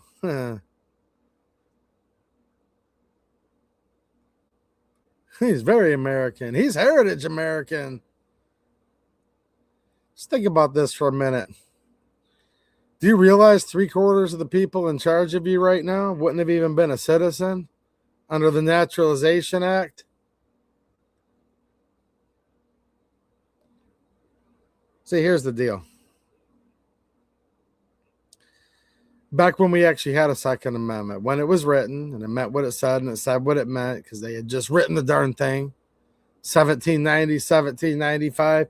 You had the Second Amendment, and by the criteria of the Naturalization Act of 1795, you wouldn't have had yourself in this situation right now where you're lorded over by Kash Patel or whatever his real name is. You also wouldn't have this next one here that's opining and running her mouth named Kristi Noem. Why? Because back then this country was run by men. And as the Declaration of Independence says, governments are instituted among men, deriving their just powers from the consent of the governed.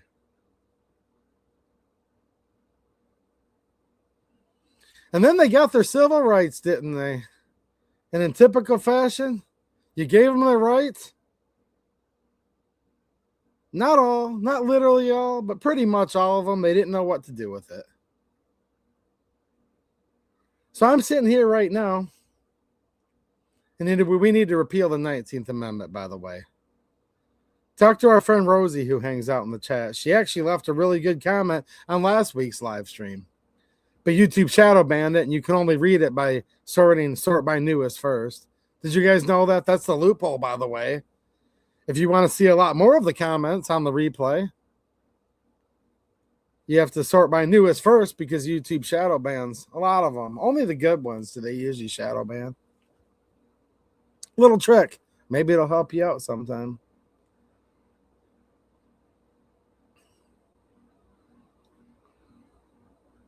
So as we're sitting here and our government's not respecting the Second Amendment anymore, they're saying taking a gun with 2 magazines. Nobody needs 2 magazines. Now, the Founding Fathers said the right to keep and bear arms shall not be infringed. And the Founding Fathers also said that we wouldn't have Kashish Patel, or whatever the heck his real name is, he wouldn't be lording over you in America.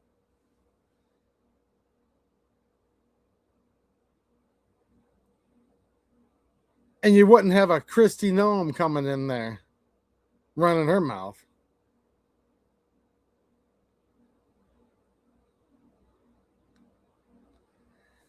No, she needs to be sitting at home, making her man a sandwich, and putting on some extra foundation to cover up all of her plastic surgeries, what she should be doing.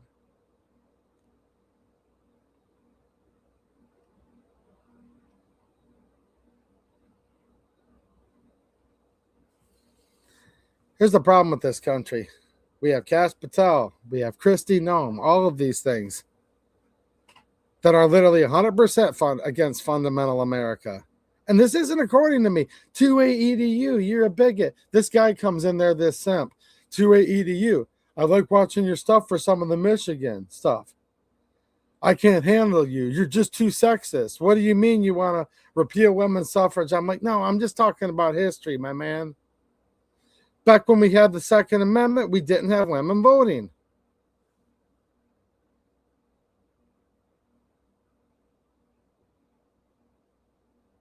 Back when we had the white male landowner of good moral character, we had the Second Amendment. I didn't write the Naturalization Act of 1790. Okay? I didn't write the Naturalization Act of 1795. Okay?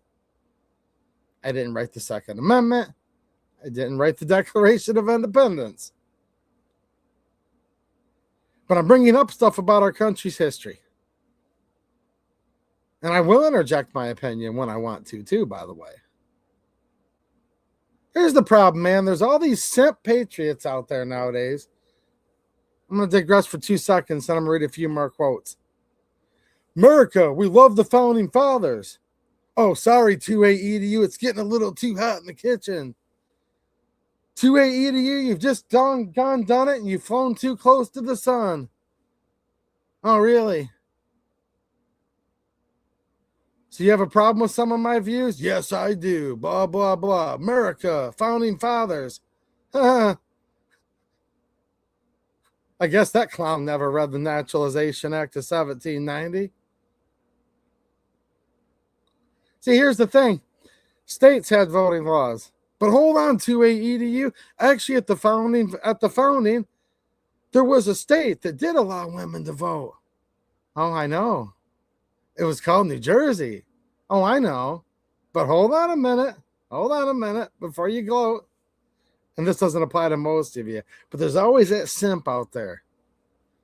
But hold on, 2A EDU. Christy Noem's hot. No, she isn't. But second of all, see, most men don't even know what a good woman looks like anymore. That's the problem. Most of my viewers do, but most of these guys don't. Yeah. Around the time of the founding, they said, well, hold on a minute. A widow woman could vote. Yeah, and then in 1807, they took it away. They said that was a big mistake. No, I'm serious. Because there's always that gotcha. When I say, this country was founded on Christian principles, whether anyone likes it or not, it was. But hold on, 2A EDU. Thomas Jefferson was a deist. Yeah, I know. Wasn't a Christian per se, but he still agreed to have this country run on Christian principles. Not Judeo-Christian principles. No, Christian principles. People don't like that. But 2A EDU, I'm an atheist. I'm this. I'm like, whatever, dude. The founding fathers set the country up on Christian principles, whether anyone likes it or not. You can hate this country all you want. That's fine. They just did. There's no separation of church and state in the Constitution. I was called out on that last week. It's just not in there. Founding fathers didn't want direct election of United States senators, and they didn't want women to vote. And the couple of them that did said it was a big mistake, and they yanked it back away from them pretty quickly, actually.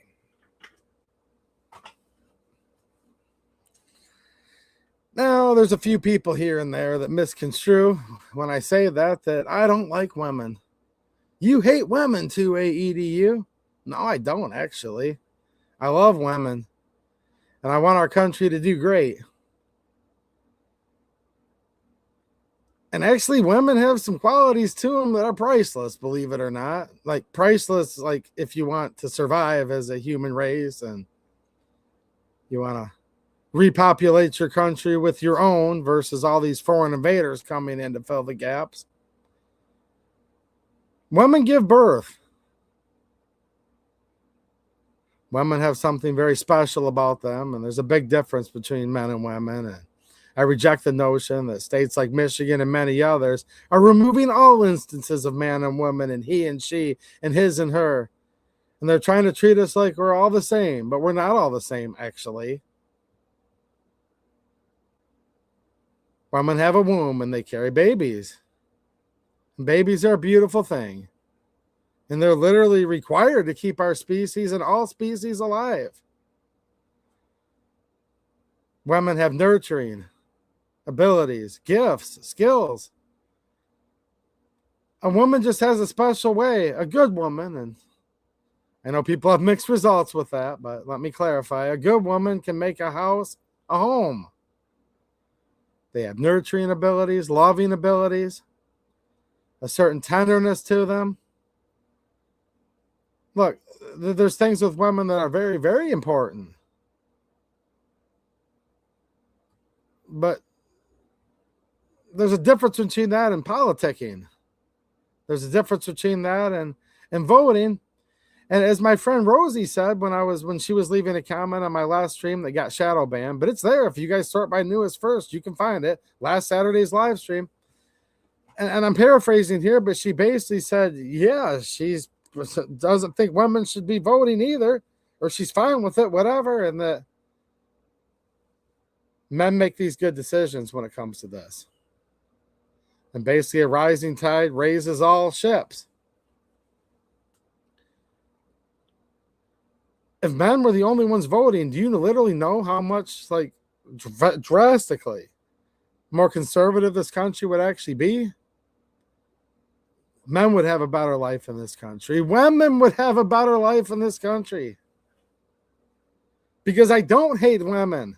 I don't want them to vote because I want them to live in a better country. Does that make sense? I have a mom. I have a wife. I have a daughter. I have friends that are women. I think it'd be great if this country was better for everybody. And look, there's some base women that watch this that are voting the right way. I get it. The problem is they're the exception, not the norm.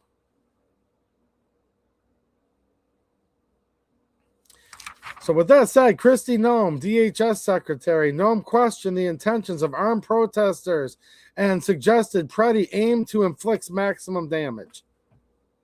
Now, what the heck does she know about this? He was going to do maximum damage? He didn't even draw his gun.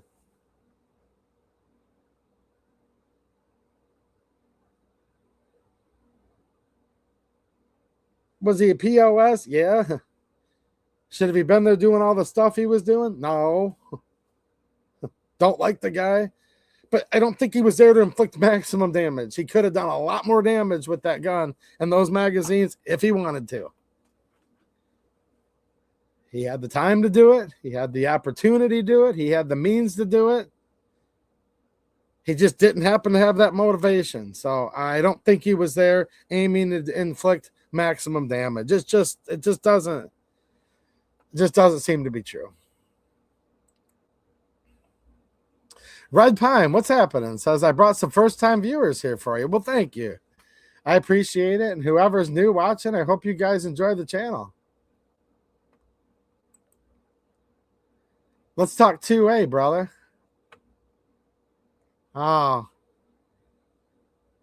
Was I not talking 2A? Is that what it comes down to? Was I not talking to 2A? No, actually, I was.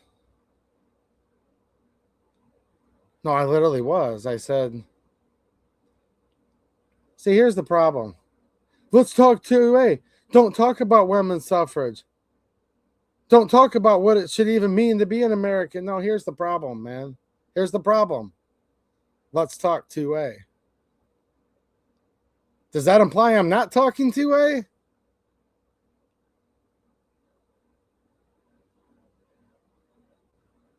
See, here's the problem. Everybody nowadays wants to run around and say, Second Amendment shall not be infringed. 1776, 1791.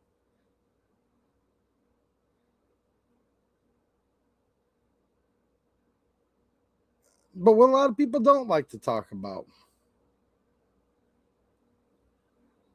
is how this country was constructed at that time.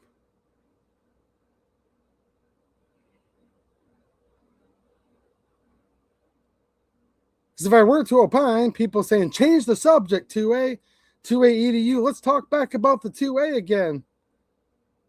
Are these uncomfortable topics for you?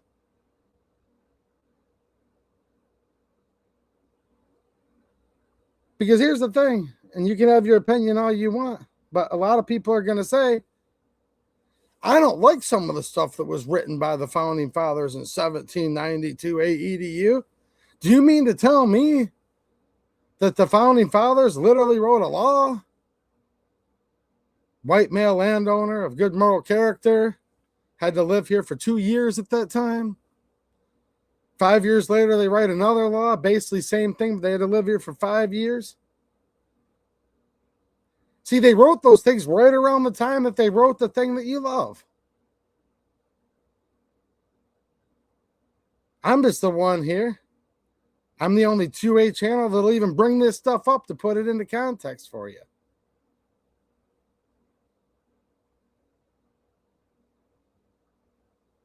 I'm just telling you, look. The Founding Fathers didn't want a situation where Kristi Noem was the secretary, and I happen to agree with them.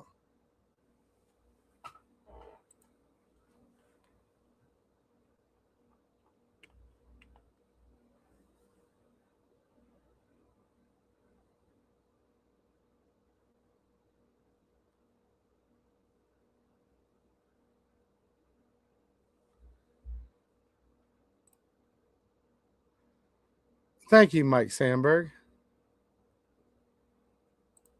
Red Pine, not what I meant. I'm not your enemy. Haven't had an argument with you yet. Oh, okay. Maybe I read it wrong then.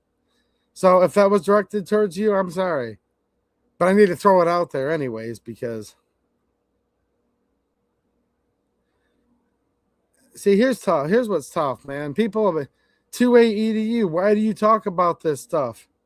Why do I talk about the founding of this country? And I'm not talking about you, Red Pine. Maybe I didn't understand what you're saying. Maybe I am, maybe I'm not. But here's the point.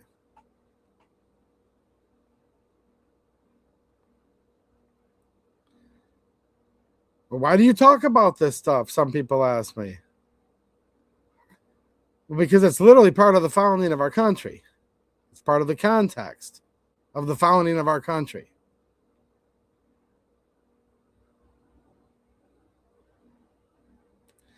Caroline Leavitt, White House press secretary. Leavitt noted that while supporting the Second Amendment, carrying a firearm near law enforcement increases the assumption of risk and the risk of force being used against you. That's a quote. Quote, the assumption of risk and the risk of force being used against you just for carrying a firearm? This is the press secretary.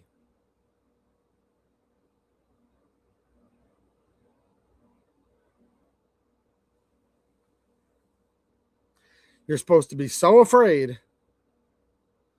of exercising your natural God-given right to keep and bear arms because, quote, the assumption of risk and the risk of force being used against you for carrying a firearm. She says she supports the Second Amendment, but just carrying a firearm near law enforcement. What?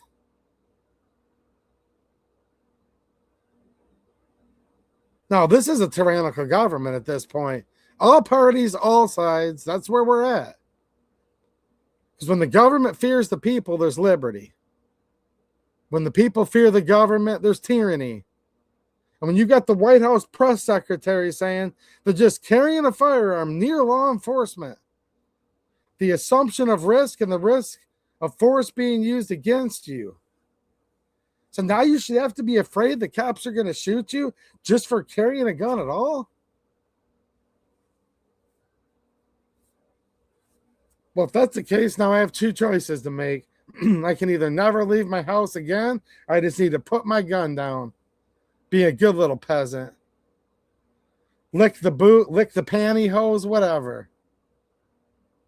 See, here's the problem. At least all these other tyrannical governments, they actually had jackboots for you to lick. Now we're not even man enough in this country to have a jackboot to lick onto. Now we get to lick on the tip of their pantyhose. Look, I don't want either, okay? But if you had to pick, what would you rather have? Would you rather have a set of pantyhose on your neck? Or would you rather have a jackboot on your neck? I don't want either. I don't want either at all, actually. But if I had to pick, I'd probably just take the boot. At least it'd be a little more manly way to become a peasant and a serf and a slave. Yeah, if I had to pick, look, I don't want either. If I had to pick between his boot on my neck versus her pantyhose on my neck, I guess, please, can I have the boot, sir? Or something. You know? Bill Asaley, acting U.S. attorney. Asaley posted on X that approaching law enforcement with a gun makes it highly likely they would be justified in shooting. Now, that's wordsmithing there.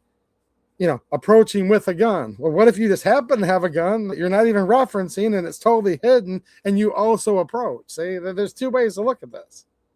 I didn't see Alex Preddy approaching law enforcement with a gun being brandished, flailed around, displayed, threatened. I didn't see any of that. Was he in the middle of doing some violent things? Yes. Did he happen to have a gun on him that he didn't even reach for? Yes. So now it gets turned into this generic thing that just approaching law enforcement with a gun makes it highly likely they'll be justified to shoot you. What? A lot of me and my friends, people I hang out with, carry a gun everywhere we go. So you just like walk by a cop and they're justified in shooting you now? It's crazy, isn't it?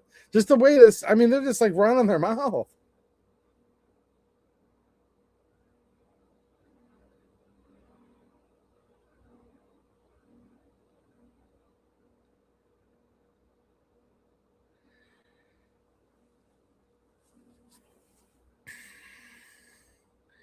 I didn't see him touch his weapon, though, man.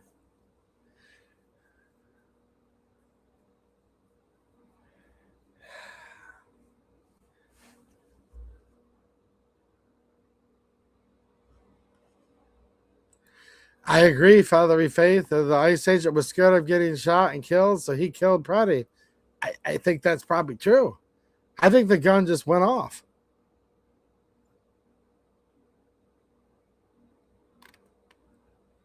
No, that's true. I'm not arguing with that. I'm sure they were scared. My point is I didn't see Alex Preddy do anything wrong with the gun. Did he do things wrong? Did he have a gun? Yes. I just didn't see him do anything with the actual gun. Very unfortunate situation. No doubt, like 100%. I said that in the beginning, and I'll end with this. Very, very unfortunate situation. It should have never even happened at all. Those Minneapolis police, in my opinion, are derelict in their duties. That Governor AWOL's derelict in his duties. These people are supposed to be there keeping the peace. Standing up for the lawful protester. Peaceably assembled. Once it starts to go into a riot, once you're physically harming and menacing other innocent people, that's when people should have stepped in a long time ago. They didn't do that. So there's lots of people at fault here. And most of them are on the left is how this all starts. But then you've got all these people supposedly on the right, all these Republicans. They come in saying all these demonizing things, saying nobody needs 2 magazines. Nobody needs to even be near police with a firearm. You're just looking to get shot if you're near police with a firearm. It's your assumption of the risk. I'm paraphrasing all these things going through. Trump says you can't have guns. You can't walk in with guns. Like, oh, it's like everything's gone crazy.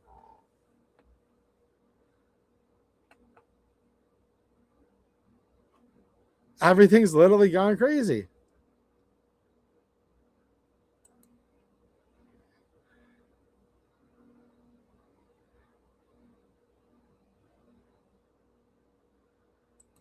Mike McClune says there's always that caveat they want to throw in there. I'm all for the Second Amendment, but you know, it's like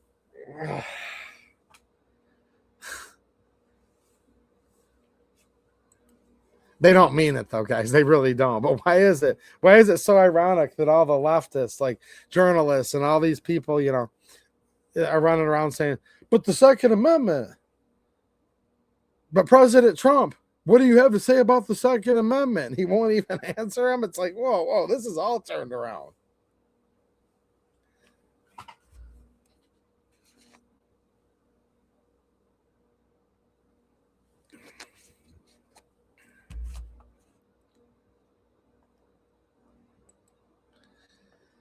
Degler says it's always been like this when you get stopped and they know you have it and they have to take it away before the stop continues.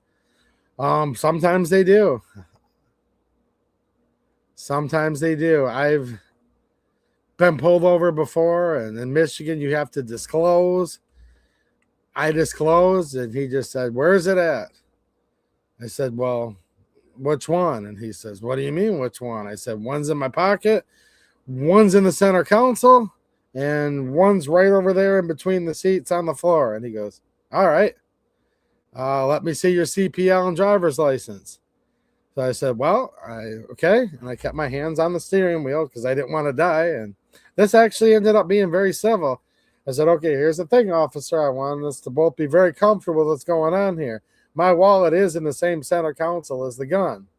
I just kept my hands there. And he says, "Okay, is the gun in a holster?" And I said, "Yes, it is." He goes, "All right, just go nice and easy." He goes, "I don't get any bad vibe from you. We're all good. Can you just carefully open up the center console?" So I did, put my hand right back on the wheel. He looks in. He goes, all right, I see the gun. I see the wallet. Can you hand me your wallet, please? Literally, it was touching the gun. I grabbed the wallet, opened it up, gave him the ID. He went back there, came back, and said, why was he on your phone? And I said, I do not usually use my phone, but see those dark clouds? There was literally a weather alert going off for a tornado warning. And I said, I was checking the tornado warning on my phone to see if I could like keep driving a little further or if I needed to pull off and go in a ditch. And he goes, did you say tornado warning? I'm like, look behind you. The sky was just black and like all the leaves were flipping over. It had just dropped like 30 degrees. You know what I mean? Like we were in the midst of, and he goes, he kind of does the, whoa, like, he goes, you have a nice day, sir. Have a good one. Hands me the thing. I take off. I pull off the road, try to find somewhere a little better. He races off somewhere. We didn't get an out-and-out tornado, but it was like hellacious thunderstorms. That's how it went down the one time. So he was getting me for, you know, he saw me when he drove by on my phone. I really wasn't on it, but my phone was going, me. You know how it'll do that during like a literal? Yeah, so that's one story I have. But in that case, it actually was very civil. I acted very reassuring to him. I acted cautious. I was looking him in the eye. I had a very calm demeanor. He basically extended back to me. He said, I have some trust. Let's just do this real slow, make sure everything's cool. And we got through it. And then after all that, it's like, dude, like look behind you. Like we got to get out of here. It's going to get real bad. And he's like, oh, shoot. And that was it. And that was a Michigan State trooper of all things. Tom Bragaloni, how's it going, brother? Late night at work. I hear you, man. I've been working all night for a long time. Finally got my days and nights turned around recently. So there you go. All right, I'm just going to take a look at a little bit more chat here. Good to hang out with all of you tonight. And I will go back and check that replay. And the comment section here, maybe we do like another little live stream later this weekend talking about the 2 more Michigan bills that have passed the House related to concealed carry and, you know, the Second Amendment and CPLs and all this. And then, you know, if people want, I could maybe just do like, you know, a couple, I guess it'd be 3 videos at this point that are, I don't know, maybe they're 5, 7, 10 minutes max, just kind of briefly summarizing some of these Second Amendment bills that have been passing the Michigan House recently. So I will look for all of your opinions on that. And look, I think when I go through and I reread this chat, I think some of you guys probably did disagree with some of the stuff I said. Probably a lot of you did agree, but overall, hopefully it was a good stream and you enjoyed it. I don't have anything against anybody. Looks like you guys, I mean, it's just a weird situation, actually. All of this sucks. But this is one of those times where, you know, if it's Trump and Patel and Noam and Caroline Leavitt and all these people, hey, man, when they're coming hard against the Second Amendment, you got to call them out. At least I feel the need to. So that's where we're at. What's happening, Dolly Madison's dad? Yeah, man, like these rabble rousers and people that just cannot, these people that just cannot, you know, act like civilized human beings and blah, blah, blah. Yeah, man, I mean, with that footage I saw from that Alex Preddy that had happened a few days before, seems like he would have been in the clink and this would have never happened. Just like that Michigan State shooter. He presumably would have been in jail and that would have never happened. So it's always that whole thing.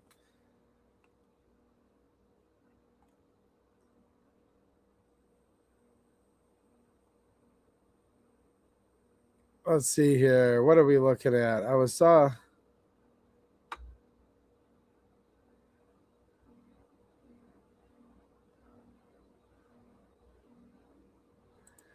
yeah, Tom's saying he wasn't stupid enough to pull his weapon. He knew what was going to happen if he did, but it happened anyways. Yeah, and don't mistake anything I said earlier, guys. I just saw like he did have the means that if he wanted to try to pull it, he could have. Or he could have earlier at the very least. Maybe not right when he was in the scrum with 5 people dogpiling on him. But, you know, In other words, like what some of these of Trump officials are saying, if he went there with the sole purpose to, quote, as Christine Ohm said, inflict maximum damage, he could have done it if that's what he wanted to do. So I don't think he went there to do that, because he didn't do it. And then who knows what was going on in his mind right in the last few seconds of his life, where they were really tussling hard and they were going hands-on and fighting each other. He might have said, man, I'd like to grab my gun. Who knows what he thought? I'm not going to pretend what he thought.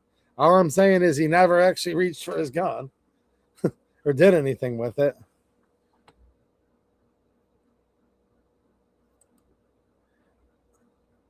Cops and ICE have PTSD and trauma, and so these things will happen. Very sad. No, I mean, sad it is. Thoughts on Colion Noir? If he did a video on this topic, I don't know what he had to say about this, so I just don't know. I'm assuming that's what you mean. Maybe he did a video on this topic. I didn't see that if he did.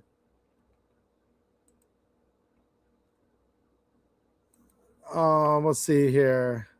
Frantley Rickett says cops use, quote, officer safety as an excuse or reason to violate our rights routinely, it seems. Though it seems ICE is being too restrained and having their rights violated. It is, man. It's kind of weird. I know what you're getting at with that, actually. It is kind of weird. Like, well, really what it is, though, is like we said earlier, these people in Minnesota, the governor, the mayor, the role of ICE and Border Patrol isn't to be doing riot control. They're supposed to get in, get out. They had targets that day of some very specific people that were not only criminals for being here, because all illegals are criminals, but even done additional crimes. And yeah.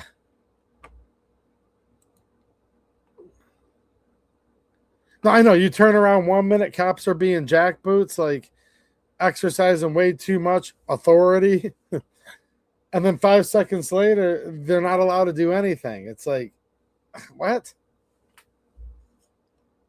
I do understand the frustration. Dude, those whistles are insane. I think when a whistle's that loud and it's that close to your ear, that should be considered a weapon. It should be physical harm. I do think you should be able to defend yourself against those whistles. Because I'm sorry, if someone walks up and punches a cop, they're going to instantly get tackled, whatever. If they struggle too much, maybe shot, arrested. Like, it's a crime to punch a cop because it could give him a bruise and hurt him. Okay?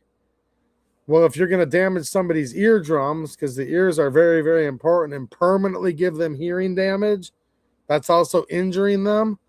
So I do believe when you got the whistle that loud, whether you're just a regular person or a cop, either or, I think you should be able to, just as a human being, okay? You should be able to defend yourself with force when somebody's hurting you and doing great imminent threat, severe bodily damage. I'm not giving you guys legal advice. Different states have different thresholds. All I'm saying is this, that whistle, you're right, fun to learn, that whistle is so loud. I was watching something on it where they had some experts chiming in and saying, these whistles are putting out this much decibel. This is going to do, at the very least, temporary hearing damage, which could disorient you in the moment, make you subject to being hurt, attacked, ambushed, but also most likely to do permanent hearing damage. And when they're doing them that loud and that many, even inevitable, it's going to do permanent hearing damage. So when somebody's doing permanent physical damage to you, I think you should be able to respond with some type of force to defend yourself. I think there is an argument. This is just my opinion, no legal advice. But let me know what you guys think of this real quick. I guess a little last thoughts here. If somebody's damaging your ears, either in the moment or especially potentially permanently, aren't they physically hurting you? How would you not have the right to defend yourself? Isn't that lawful self-defense? Yeah, that whistle, man. I do not think that whistle falls under peaceful protest. Not when you're right in somebody's ear with that whistle like that. That whistle's a weapon. Hearing damage is a real thing. And you need your senses about you. I mean, there's people that are blind that get by great in life, and God bless them, man. That's like a strong person that can do that. People get by in life when they're deaf. People, just hard of hearing. People get by. Strong people overcome this, but that's a disability, though. To lose your hearing? These are your senses. You need your sense of smell, taste, sight, touch, hearing. So to me, yeah, that's a big thing, man. That whistle. You guys might have been talking about the whistles earlier, but I wasn't reading the chat the whole night, just kind of off and on. But yeah, man, those whistles. It's just got everything so chaotic. I mean, people are shell-shocked, PTSD, all of this stuff. Like the chatter said a minute ago. How do you address the whistle? Because that whistle is not just a little bit of like, you guys know what I'm saying. Can you protest against your government? Absolutely, and you should when you feel the need. Can you yell at them and stuff? Actually, yeah. Chanting, all of that stuff. Because look, do I like the retarded chants from the other side? No. But I like getting out there and maybe yelling a little bit about the Second Amendment at my Capitol. I have been known to enjoy that right a couple times, maybe a little bit more than that.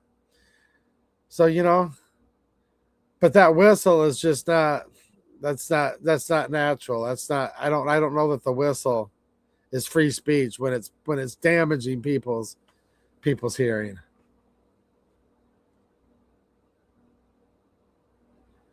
Yeah.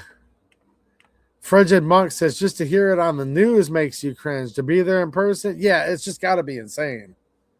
And that is all part of that made this completely chaotic. This is why the left is so effective.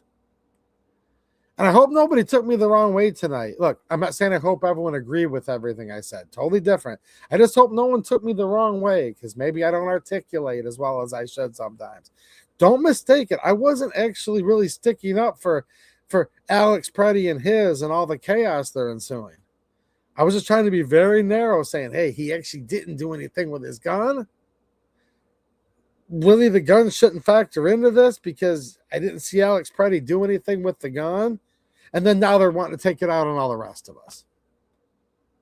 However, him and all of his, with their whistles, with their chaos, he's spitting at people, he's ravaging, he's angry, he's kicking, he's doing all this stuff. Yeah, this is a violent person.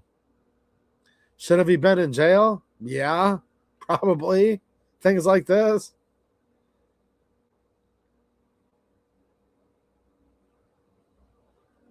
Yeah. They just went about this all wrong. Cash Patel, why didn't he say something like, dude, with all the whistles going on and another SIG 320 allegedly NDing, dude, crazy stuff happens when it's in chaos. But he doesn't say this. He just says it's illegal to bring a loaded firearm with multiple magazines to a protest. He's saying it's illegal to even bring it to a protest at all. That's the problem. See, first of all, I didn't see Alex Preddy do anything bad with a gun per se. He did bad things and had a gun, but not with the gun. But then second of all, they don't even say that. They just do this big sweeping thing. Nobody should bring a gun to a protest. Nobody should have 2 magazines. You can't walk in with guns. You can't have guns. That's why I'm all bent out of shape. That's why I've been ranting all night about all this. Completely chaotic? Yes. Yes. Completely chaotic.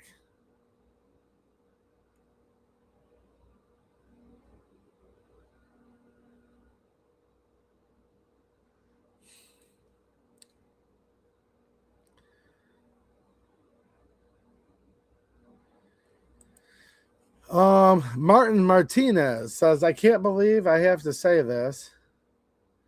Of whistles, if whistles, I think is what he meant, are traumatizing enough to make you accidentally execute someone, you need to change professions.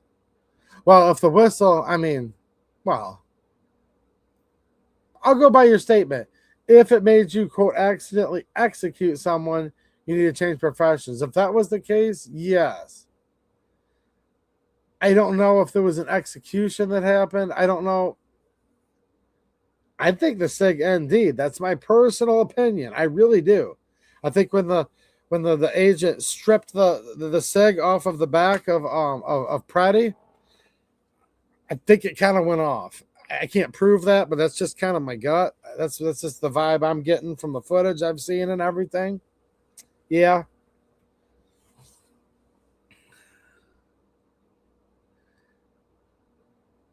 But here's the thing, though. You can't just dismiss the whistle. It's not just a matter of having a job, though, either. Like, here's the thing, man. I've got a tough job, too. I'm going to assume you have a tough job.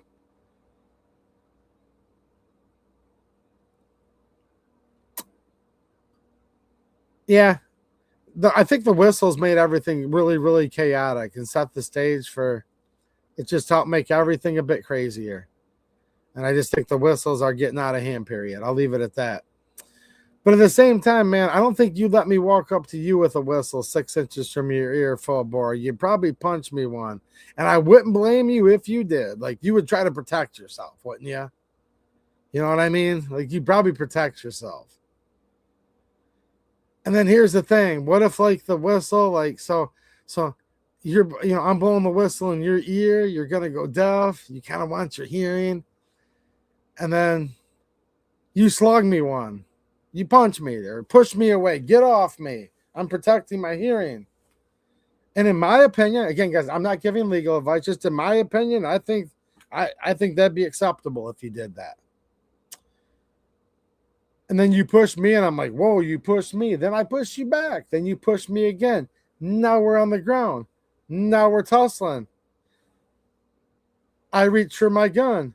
You grab yours first. Somebody drops the gun. It goes bang. See? So, you know, I get it. There's the whistle, and then there's what happened. But you can't just skip from 1 to 10. A lot of things happened in between.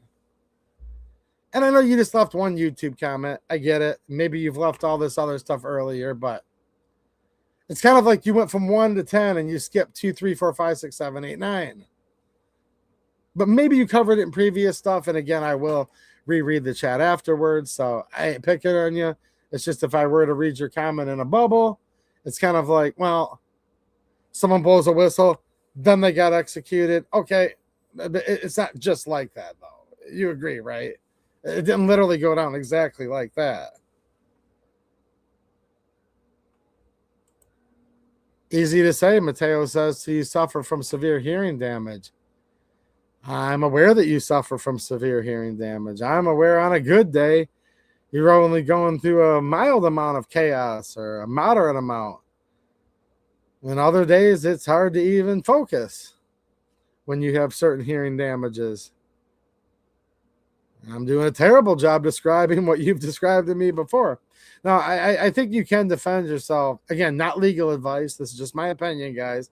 I think you ought to be able to defend yourself with some type of force to get the threat to stop when they're literally damaging your ears.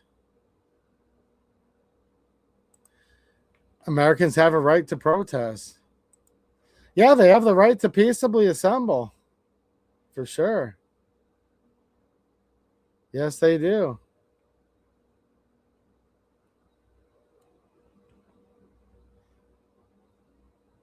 Loud lawnmowers, all that. Now, look, if you choose to go to a rock concert and blow your own eardrums out, hey, you know, I mean,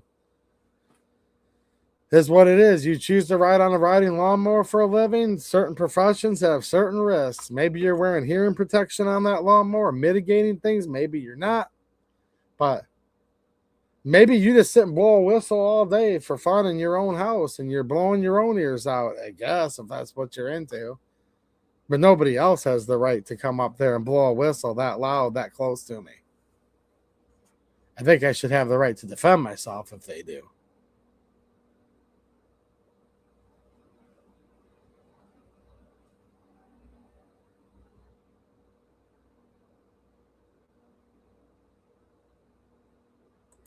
There's my girl. There's Rosie. What's happening?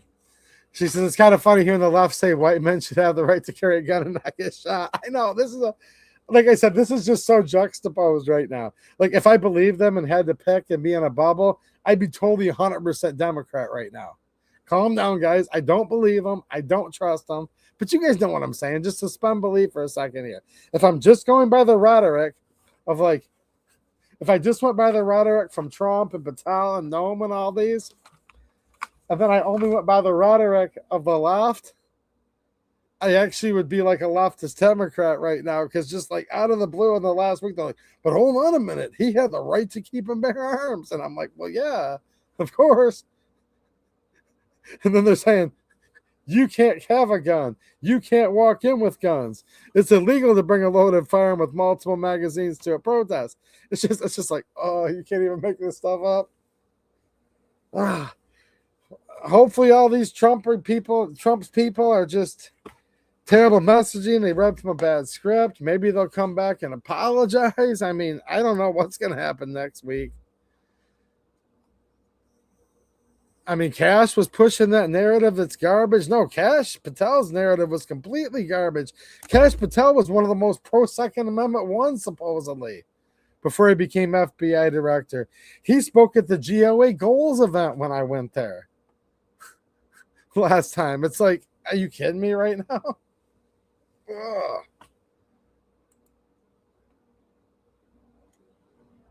What's happening, DB Cooper? Nice to see you. Says 2A Edu. I'm with you on that theory. What's up, Deb Sidwell? Protest or interfere? Big difference. Wow, I think Preddy and his had gone. I think they'd gone a bit far, a bit further than a peaceful protest at a certain point there. You know, especially some of the video footage that had come out of what this cat was up to previously.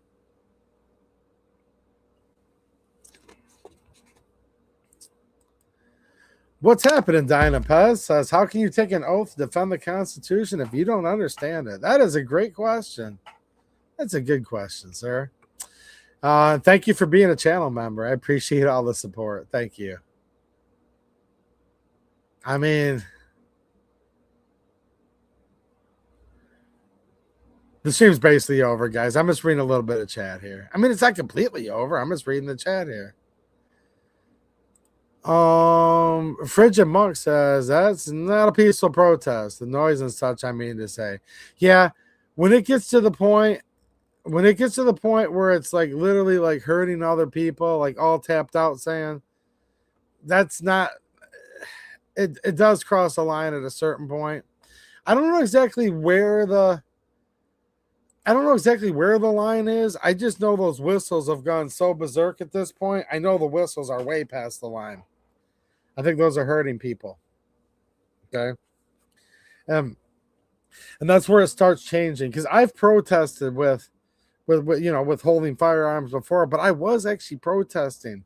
Once you get to the point where they're doing damage to people, whether it's their hearing, they're hurting people with their hands, with weapons, they're damaging property. Now it's a riot is what it is. Okay. Now we've gone into a riot.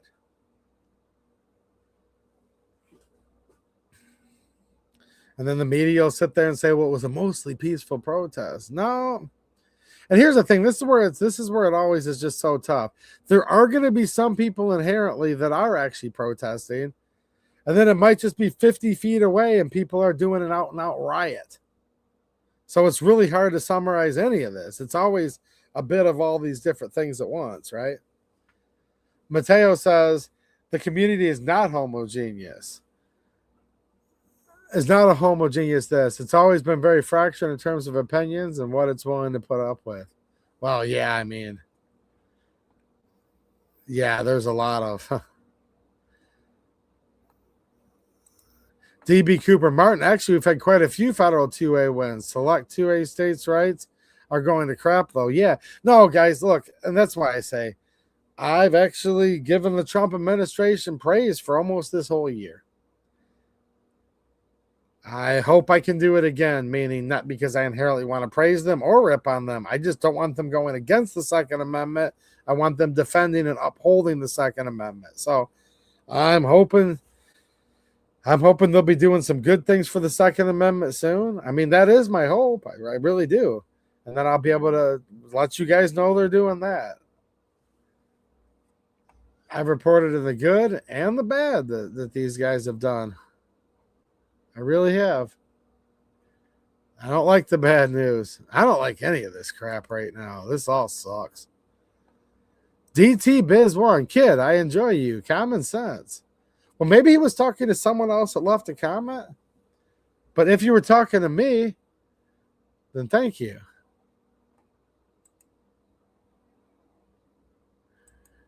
No, I mean, when it comes to these guys, a lot of these, I mean, some of the video footage of this Alex Preddy, he had gone well beyond a peaceful protest. I think he probably should have been arrested days earlier, really. Like, if he was in jail, that wouldn't have happened, right? What's up, Harry Grimley? He says, hope you know I was joking.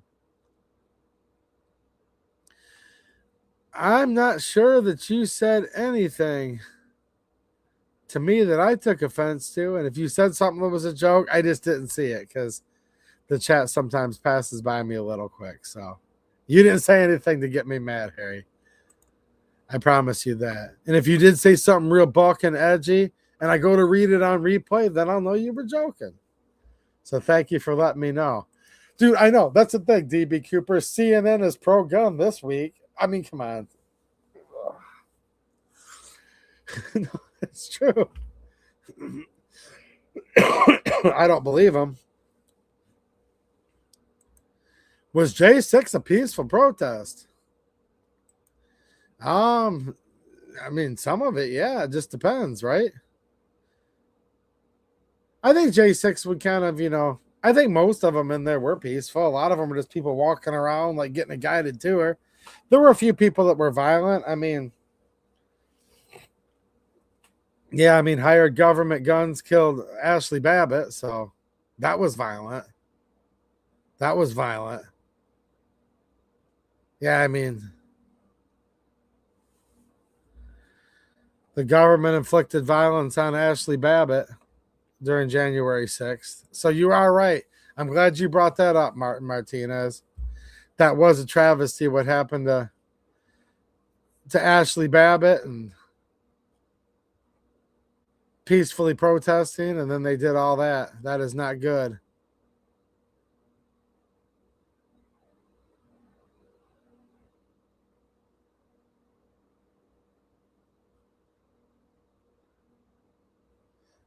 In my opinion, I suspect you could be right on that, Rosie. Yeah.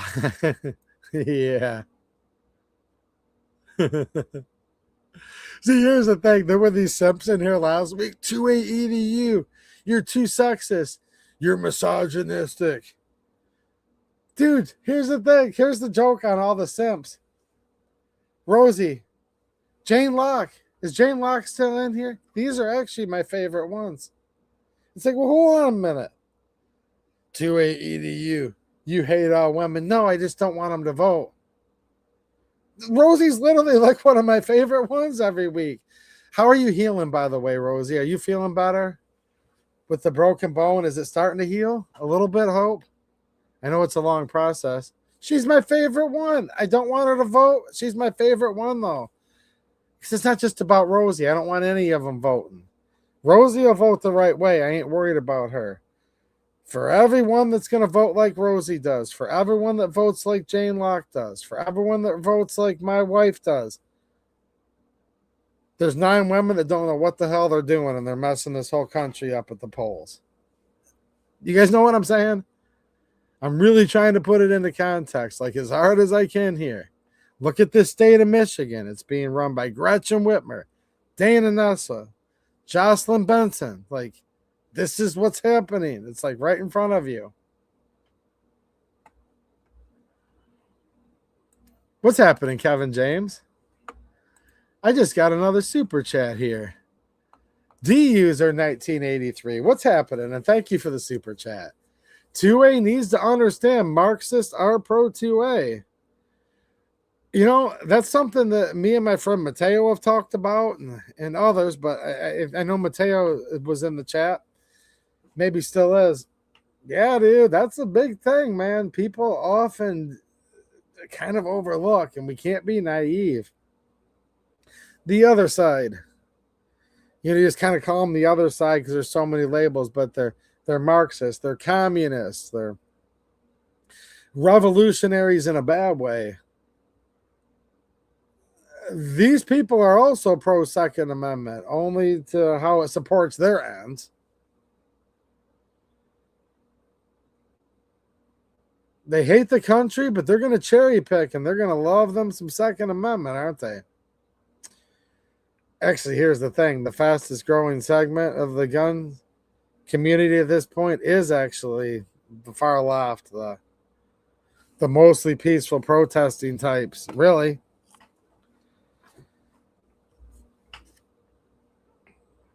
Here's the thing, though. This is real simple. People don't like this stuff, man. Some of this history in this country is a little bit edgy. Does anyone remember back in, let's go back to places like Alabama, and they integrated the buses. Has anyone ever heard of it? They integrated the schools. They passed the Civil Rights Act, 1963.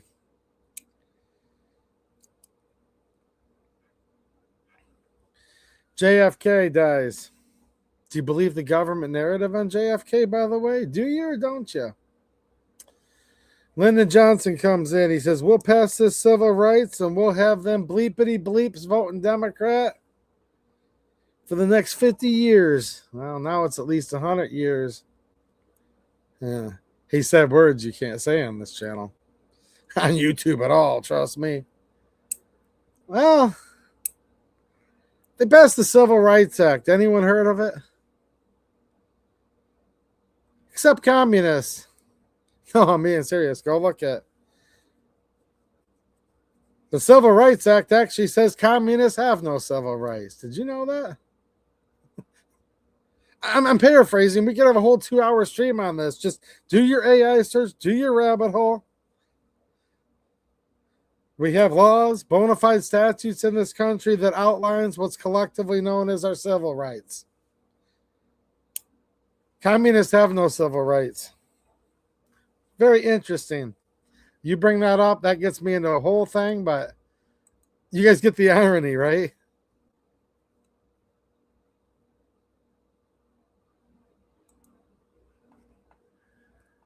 New Era Industries, I stand with the repeal of the 19th. To make this country better for men, women, people that want to be here. To make it better for everybody.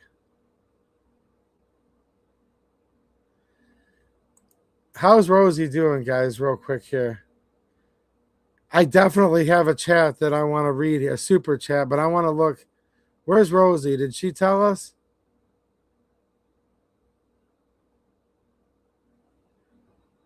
Did she tell us she's doing better?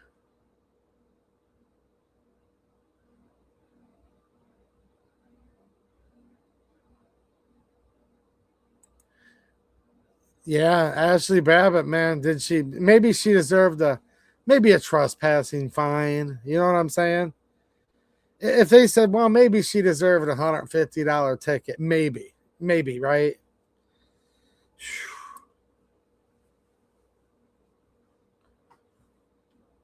She didn't have a weapon. She didn't hurt anybody. I agree. I mean, she was just gunned down, dude. Like,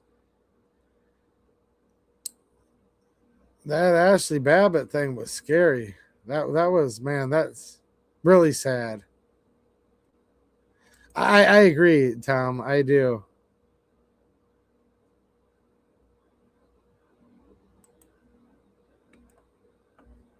Egorizer must be in the chat. What's happening, man? Martin Martinez. How about you all voice up and defend from what this administration's saying? I thought I've seen you in the chat all night. Wait a minute. Can you guys help clarify this Martin Martinez? He's been in here all night, acting like a goody two-shoes. If I'm not mistaken, acting like he thinks he's a bit smarter than everyone. You've even been acting a little bit heady, haven't you, Martin?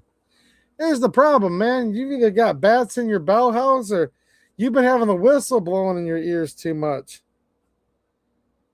Okay, you literally have to have a whistle in your ears, my man, or you're literally retarded. Let me just be blunt with you. Because here's the thing. You think you're cute? You'd have to be a retard to say you all haven't been voicing up about what this administration's saying. Have you not been listening to this stream for the last 2.5 hours?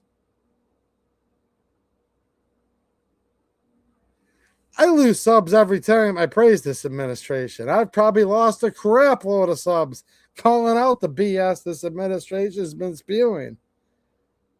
And you're going to stroll in here and say, how about you all voice up and defend from what this administration's saying?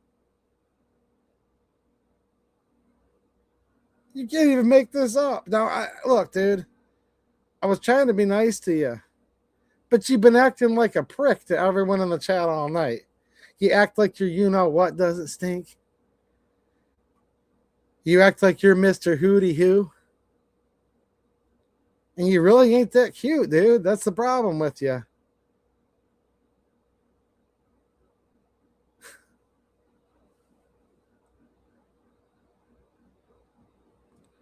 This guy's been running his mouth in here for 2.5 hours. He's got a whistle shoved so much up his ear, so much as you know what. He has no idea if he's coming or going. Oh, thanks for the comic relief, dude. I appreciate you, man. And I don't know. You might be a good guy in real life. We might be able to still be friends before this is over. Yeah, me and Martin will be friends before this is over, probably.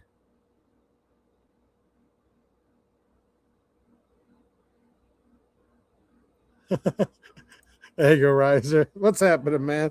Ego Riser and Hottie Side straight. I mean, come on now, dude. No, he's been acting tough with you guys all night tonight. I'm like, come on, man. Take that whistle and pull it out just a little bit. Can you pull the whistle out just a little bit, man? At first, I'm like, whoa, he just shoved a whistle up his ear. Wow, he shoved a whistle up his other ear. I'm like, ooh, this is getting kinky.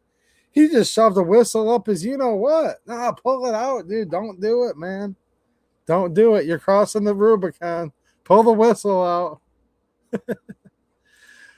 Rosie says, if I told you I fell again and fractured my spine, spent 8 days in the hospital, would you believe me? I don't want to believe you. Is that true? Because at this point, this can't be real life. So you were already hurt, and because you were hurt, you lost your balance and fell again, something like that. Are you serious? Well, God bless you, Rosie. Her knee's still healing. Well, everything on Rosie needs to heal real soon. So all of you who pray, make sure you're praying for our friend Rosie, because just when she thought it couldn't get worse, I guess it got a little worse. Sorry to hear that. I'll be praying for you, darling. Jeez. Wow. Frigid Monk coming in with a $10 super chat. What's happening, man? I like goats, by the way. We had 2 pet goats for many, many years, actually. They both passed away within the past year or so, but I like goats. It says, first time in your chat. Love the content. Want to help. Be well, brother. Well, thank you, dude. I really do appreciate the help. Thank you for helping keep everything going, and I appreciate the well wishes, and same to you. I mean, can you trust the government, Father Faith? I know this stream's getting super long, guys. I'm getting off in just a second. I don't know. I like some of the people in this chat right now. I think I actually like everybody in the chat.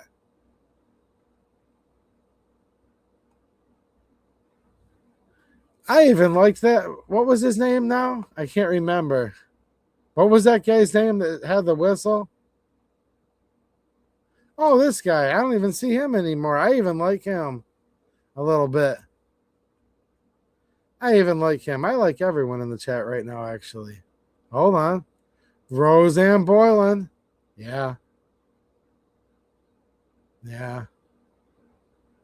Dude, I want ICE to get these illegals out of our country, man. Don't mistake that. I want them out of our country.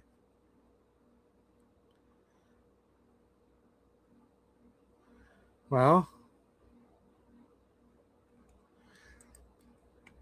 Tom says, which Indian tribe do you know that had a woman chief? Well, I can't think of it right now. Hold on a minute. Let me think about this. When I think of Indians, I think of Wounded Knee. You remember that? Talk the Indians into giving up their gun just for a few minutes, just long enough. Just give them up for tonight, and we'll just have you all massacred by morning. No, actually, I can't think of one, can I? Can anybody think of one? Hold on a minute.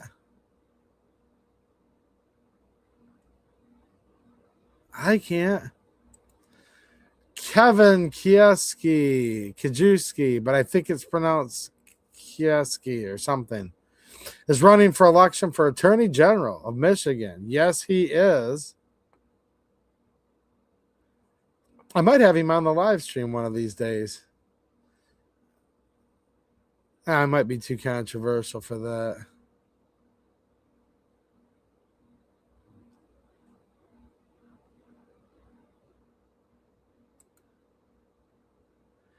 Oh. Rescue Nut, he said negative vibes all night. What happened to our boy? What happened to Senor Martinez?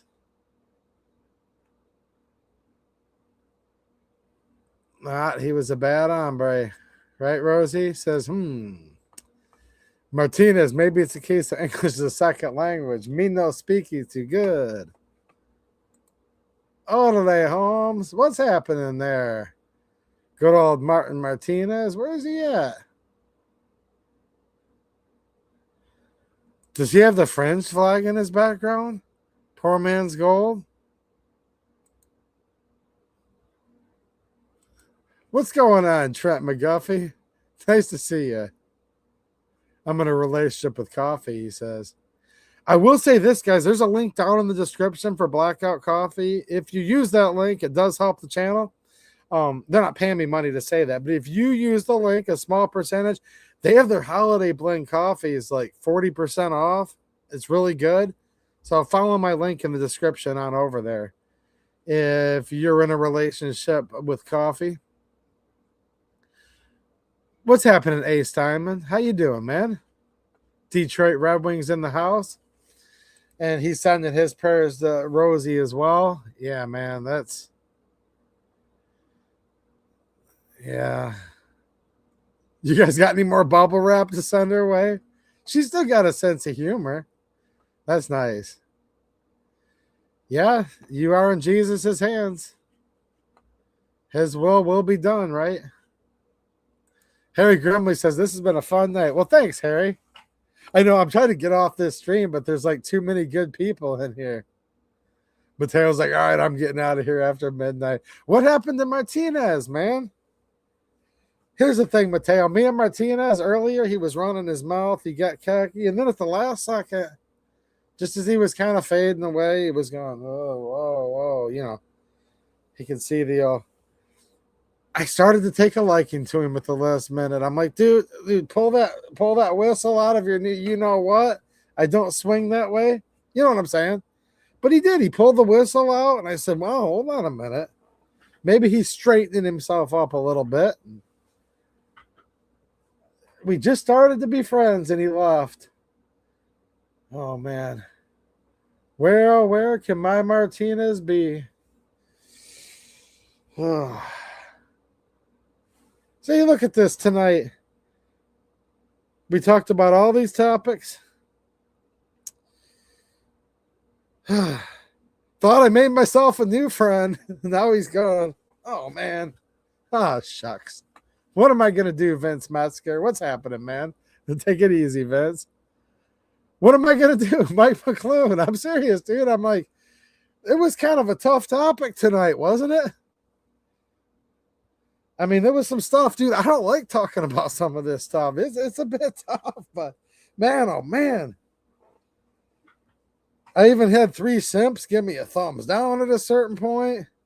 Rosie gave me a thumbs up to negate it a little bit, so don't forget to give me thumbs up.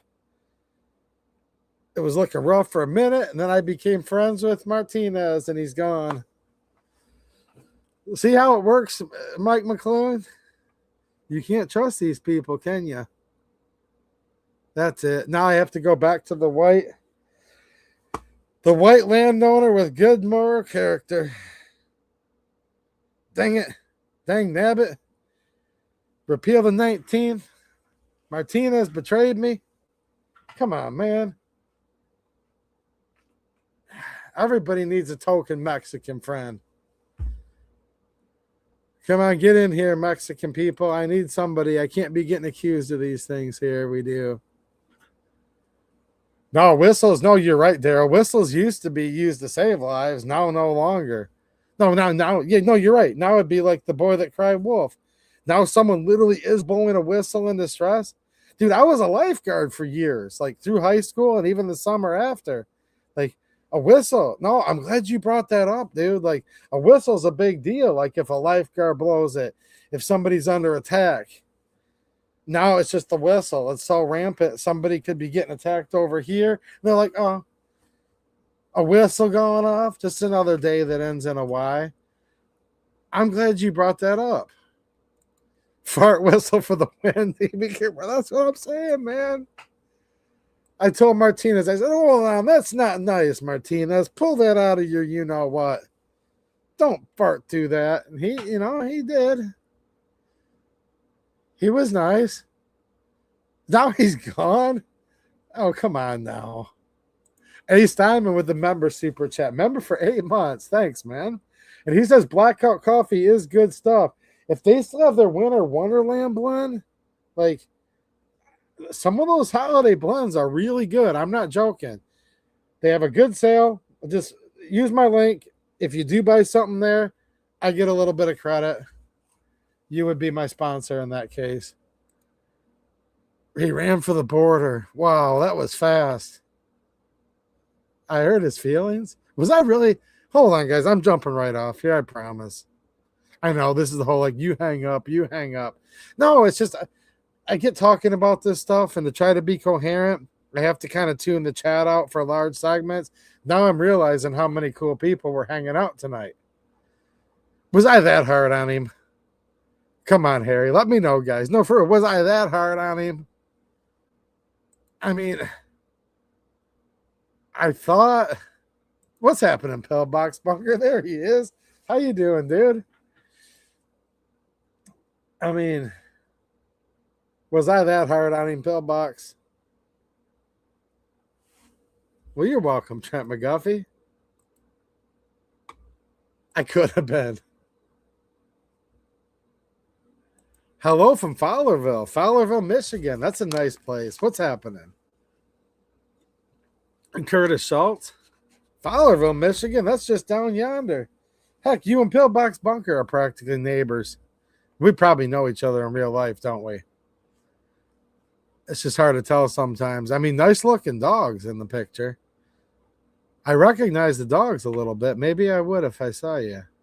See, I was gentle. There you go.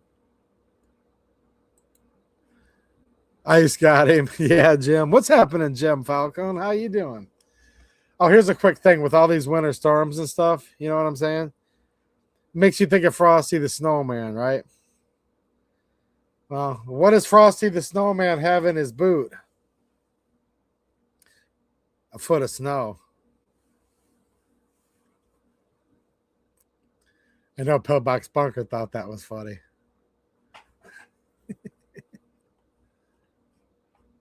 Mostly peaceful chat. Yeah. I thought it was. Pretty peaceful. What's happening, Mike Hammond? How you doing, man? No, it was pretty peaceful tonight. I get all riled up about this stuff. It's just like, oh. I hope I can have. I hope Trump and them can get their act together here. I'd love to report some good news. They were doing good for a while. Hopefully they'll turn it around. Come on, somebody liked that Frosty joke, didn't they? They had to have. Come on. Vince liked it. Thank you, Vince. I mean,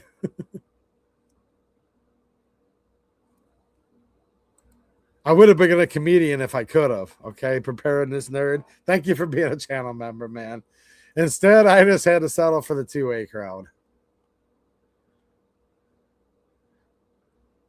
Although I still have a couple jokes up my sleeve. No, it's cold, man. Take it easy, Jeff Harrison. Nice to see you, man. Now, I knew Pillbox liked it. All right, here's the thing. Pillbox liked my joke. I like Pillbox, so we're just going to leave it at that.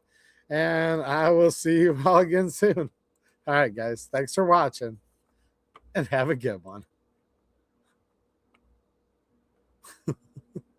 That was a major dad joke. I don't know. At least I laughed at it.